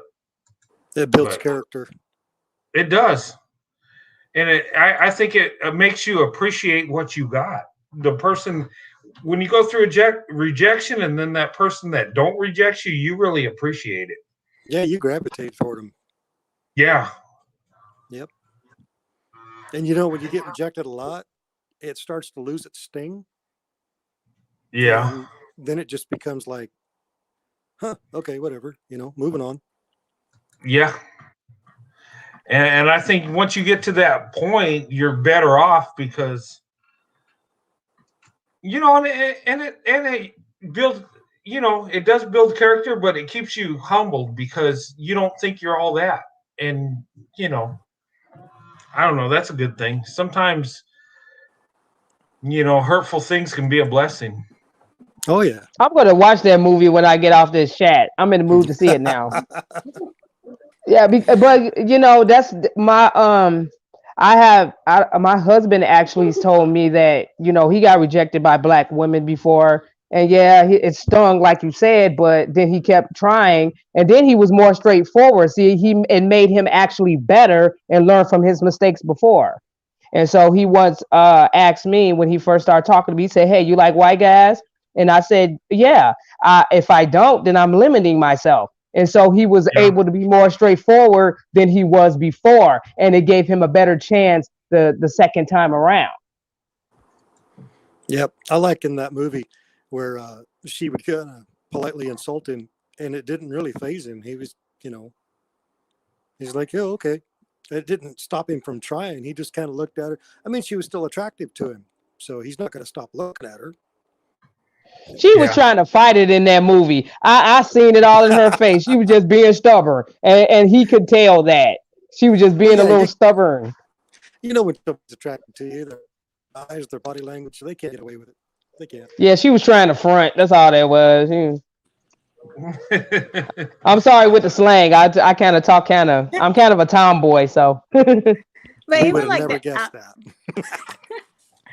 even like the Allison and was it Andy story, the pastor's daughter, right? The story you shared with us, Brent.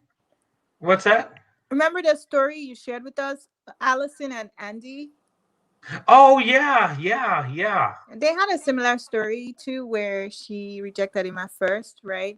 Yes, she did. And he was persistent. And and what I liked about it is he was humbled about it.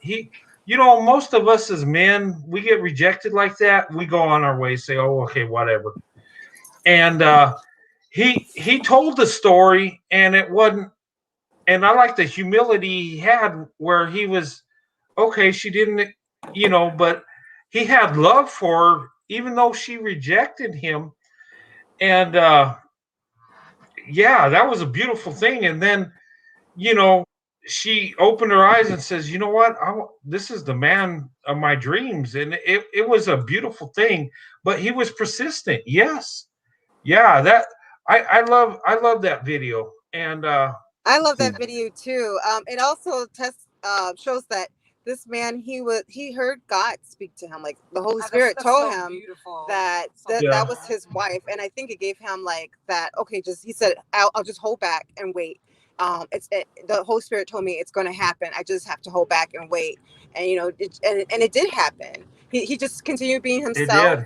did. And her father actually acted as an angel speaking up for him. He said, I'm gonna have to talk to you. I'm gonna have to talk to you because this is the man.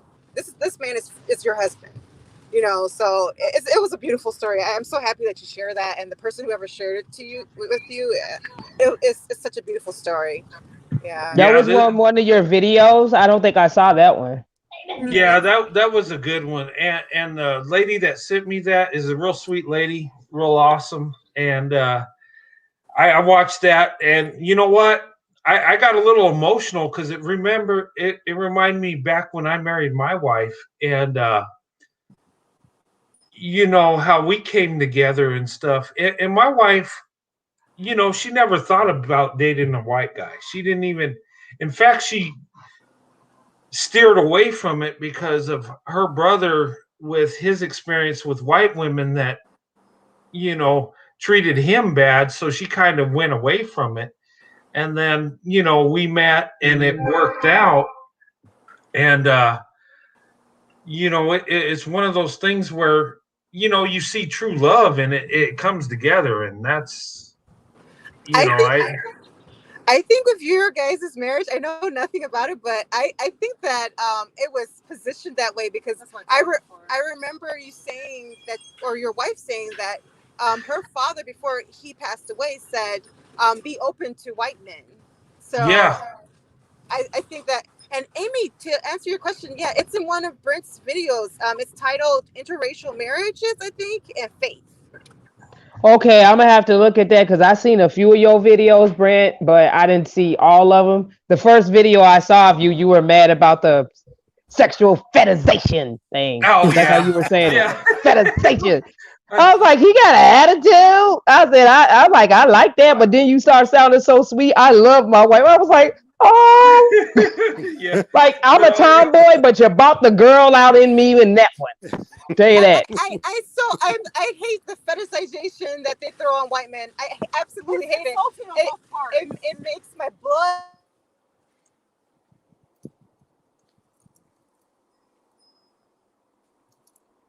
I think we lost our audio.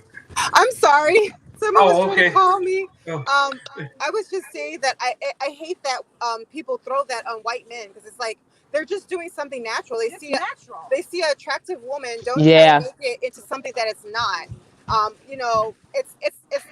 It's not like he's seeing the whole person. I mean, what's bringing you to this idea that it's something perverted? And that's the thing. That's how society looks at black men. Like we're a freak. Like we're freaks. Like there's a freak of nature. I noticed that. Yeah, that is kind of insulting. I mean, I'm not a freak. Forget you. It's an insult. Like, can't nobody be really interested in the person that we are? We're just like a trophy on the shelf. Forget that. And I can tell the difference if somebody really likes me and wants to get to know me as opposed to a fetishization thing. Yeah. Yeah, the motive is everything. Yeah. I'm sorry, you just had me cracking up every time you said it. This not a fetishization. I was like, it's not fetishization. I'm sorry. Well, it's like that fetishization thing. There's men in every group have that. I mean, I just don't. It just kind of got under my skin. I'm like, okay, wait a minute, because I'm a white guy. Because I talked to a black woman and I'm attracted to her.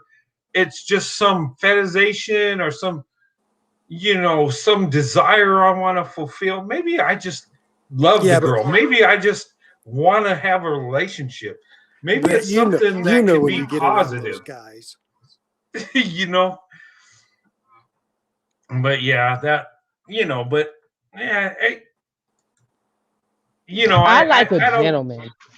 Yeah, I don't let it bother me like I might make it sound to be. I just wanted to make the point, like, look, some of us white guys are good guys. Actually, some of us really love black women. Some of us want to have a relationship Some of us ain't looking for an experience. We just looking for someone that, we want to be with, and that was my point in that. It's a natural thing. It's man right and it's woman right, and that's it. The only Yeah. difference is you don't have that much melanin, your wife does. That's it. Nothing else. That's it. Yeah, that's what it is. The thing of it is we look different. We have different DNA characteristics, And when I look at the Bible and I study it, you know what? When it comes to race, if you study the Bible and believe in it, there ain't different races. We're the same race. We come They from Adam and literally, Eve. We're both sons of Noah, Hmm. which the three races on Earth were the three sons of Noah, which had the same mother and father. So we're not different race. And interracial marriage is not interracial marriage. Maybe inter DNA marriage, maybe. I don't know how you would. We look different marriage. Well, hey, We're the human race. Let's just Brett, put it you know that way. that Abraham got remarried after Sarah died, right? Abraham, Yeah, he did got he? remarried. Yes. Yeah, her name was Keturah. She had 6 sons. Oh, okay. One of them was, his name was Midian. You know the Midianites, Ethiopia? Yeah. Yeah. Abraham's offspring. Oh, okay. And then Yeah. Moses, he married Zipporah. I mean, Midianite. These are renowned men from the Bible. That's doesn't take a lot to convince me they were smart. Yeah. I mean, we're all connected. I mean, Yeah. we all come from the Garden of Eden, and you know what? And I'm a history nut. we look different, and that's okay. And we can love each other regardless. And we if we all had that mindset instead of the segregated mindset we got now, where we got to separate ourselves and all this stuff, we'd be better off, I think. I'm a nonconformist. I think for myself. Yeah. I'm a nonconformist too. That's why my teachers couldn't stand me. And the thing is, when I hear about segregation, racism, and all that stuff, it just comes from a mentality of lack. Because when you look at it, God is of abundance. I don't know if Hmm. everyone's a believer, but I am. Amen. okay, Preach it. yeah, because I don't want to offend anyone, but if you believe in God, God is of abundance. He's not Yeah. from lack, and He's not about confusion. And so, if because some people say they're a Christian and all, and they'll say stuff that's not like Christian like, and Yeah. it's like, well, if you're a Christian, then why do you believe in division? Why do you because that's confusion. God is of love, and if you read in the Bible, He's everything that He does is love for us. Well, they twist the words of the Bible all around to suit their own narrative. Yeah, That's they what do. it is. They Oh, do. yeah. I've sat And on I It's staff in 3 churches, and I know a lot of people claim to be Christians for the simple reason they like to control people. Oh oh yeah. wow. And Oh, I Yeah. yeah. actually had some, When you sit in those meetings, you hear it all. and I've had someone tell me, because again, there's always someone telling me about interracial marriage or whatever. We don't do that because it brings it causes strife in our brothers and sisters. We're not supposed to do that. We're gonna upset our brothers and sisters. I'm like, what I want as for a husband have anything to do with me upsetting my brother or sister in Christ? Like, why is that bad? And you have to ask yourself. So obviously you are a racist, and you're not of God, because God is not a racist being. So that's again, you're not being godlike. So where are you coming from with this?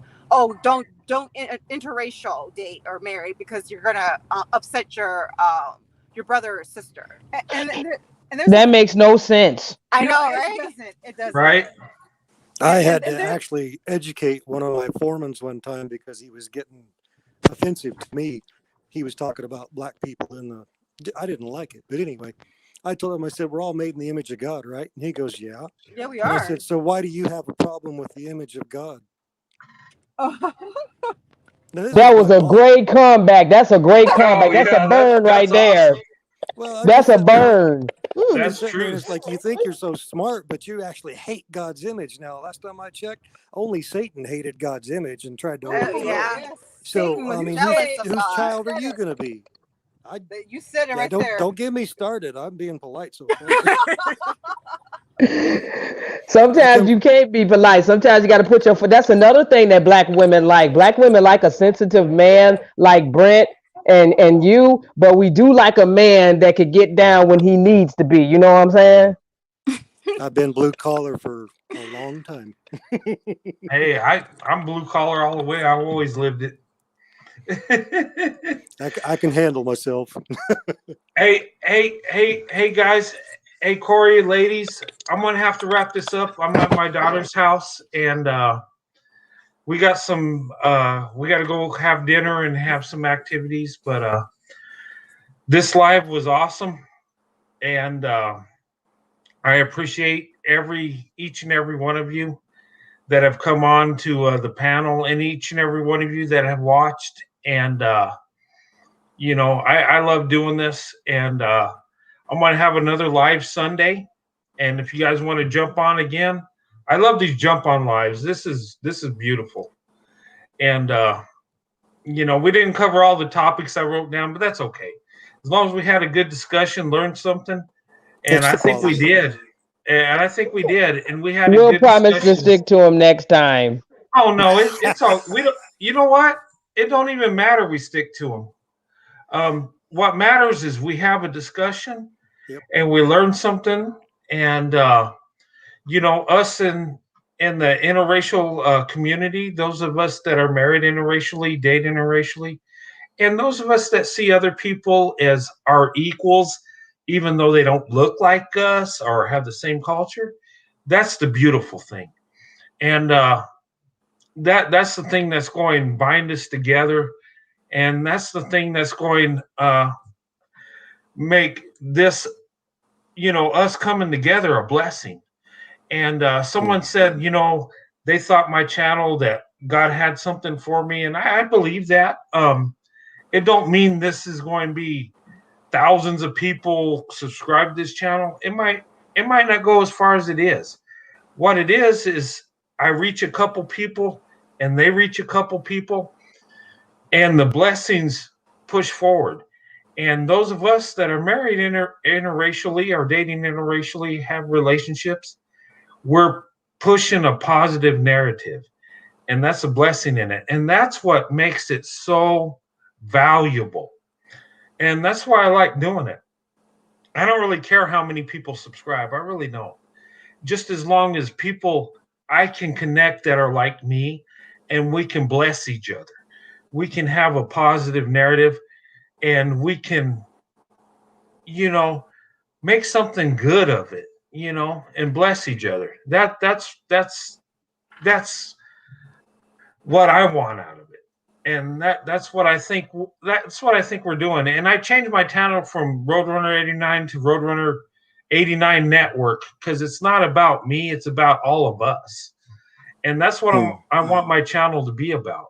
I'm like the host, but we're all in this, and it's all about us coming together, and it's a beautiful thing. And guys, I love you, and I appreciate it. And you don't know how much this means to me, and you don't know. I mean, I found something I love. It's something I wanted to try to see how it works, see what I could put my opinion and see who agrees. But now it's like a blessing, and it's gone farther than I ever thought or ever dreamed. And if we could touch one or two people, that's a blessing, and that's where God's work comes in, and that's where we can be heard as dating interracially or married interracially, and we can be blessed by it. And all the haters, go ahead and hate. We're moving forward, and we're going to be blessed for it. But anyway, guys, thank you for coming on, and I'm truly blessed with you. And those of you on the panel, if you want to say something, going out, I feel want to free. I say hear every one of you. I would just want to say, tell Sandy I say hi and your family Okay. hi and enjoy you guys' time with each other and the good food. That's all I want to say. And it was nice Oh, talking I to will. everyone on the panel. I just love this was so fun. I just really enjoyed it. So have a good night, Yeah, everyone. and we'll do it Yeah. again. I'm going live Sunday again. Okay, I'm going to be here Sunday too because, like I said before, I ain't got no friends. So now y'all my friends. Okay. Hey, you're Yeah, welcome. I really don't. So now you You guys and are my me, friends. I'm the same way, Amy. Yeah. So I want to say I want to thank you, and I want to thank everybody else on the panel. I hope we have another panel like this on Sunday. Oh And I yeah. think we do our job if we can get Corey and the other fellas I've been reading on the comments a black girlfriend and Yeah. a Hey black wife. guys, come on the panel, guys. Corey, thanks, brother. Yeah. Thanks, Corey. I like your husky voice too. Very Yeah, nice. thanks, Corey, for Uh-oh. joining. They're on to me. All right. There you go, All Corey. right. You're the I'll man. No, line I up did to your enjoy it. line. It was really fun. It's the first time I've ever been on a live, and this is a good, safe place to be. So I like it. Thank you, Brent. And thank you, Corey. Appreciate it. All right, Brent. Tell everybody I said what's up. I will. I'll do that. Or should I say hello? I don't want to taint your idea of black women. Like I said, I'm kind of tomboyish, so I say what's up. Oh, it's all good. You're You're good. good the way you are. All Yeah. right. Well, I'll see you guys later. See you on All Sunday. right. Bye bye. All right. See you Sunday. Good night. Okay. Anybody else want to say anything before we wrap it up? All right. The Lady Full, did you want to say something before we go out, or did you already? Oh yeah, I appreciate it. I appreciated everyone's comment and input, and it was a very interesting session, and I really appreciated a man joining besides you. So it was Yeah, that was awesome, wasn't it? yeah. Yeah, That's all I I have try to to say. get more on there.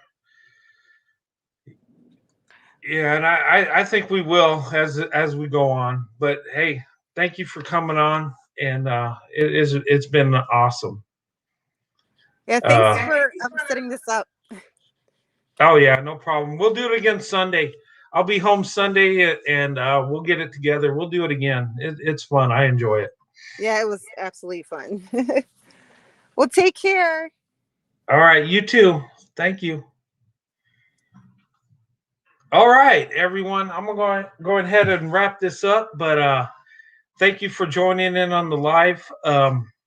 It was another awesome panel, and I really enjoyed it. It was a blessing, and each and every one of you that have watched and commented, and I love you guys. It's awesome, and those of us in the interracial community, it's time we come together and have our own platform. It's time that we stand up against these trolls and bullies, and hey, this is our platform. This is our spot, and I appreciate the ladies coming on, and Corey, I appreciate you, sir. That was a blessing.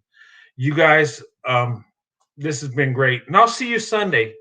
Um, my next live will be Sunday, probably about 5 o'clock. Again, it'll probably be Mountain Time, so probably 6 o'clock Central. But I'll put the time out there in the community box. But anyway, I enjoyed tonight. Tonight was awesome. Tonight was a blessing. I'll sleep good tonight because the interaction I had with you guys, awesome. Uh, Truly, I love you guys, and God bless you and your families. And I'll see you Sunday. Talk to you then. Good night.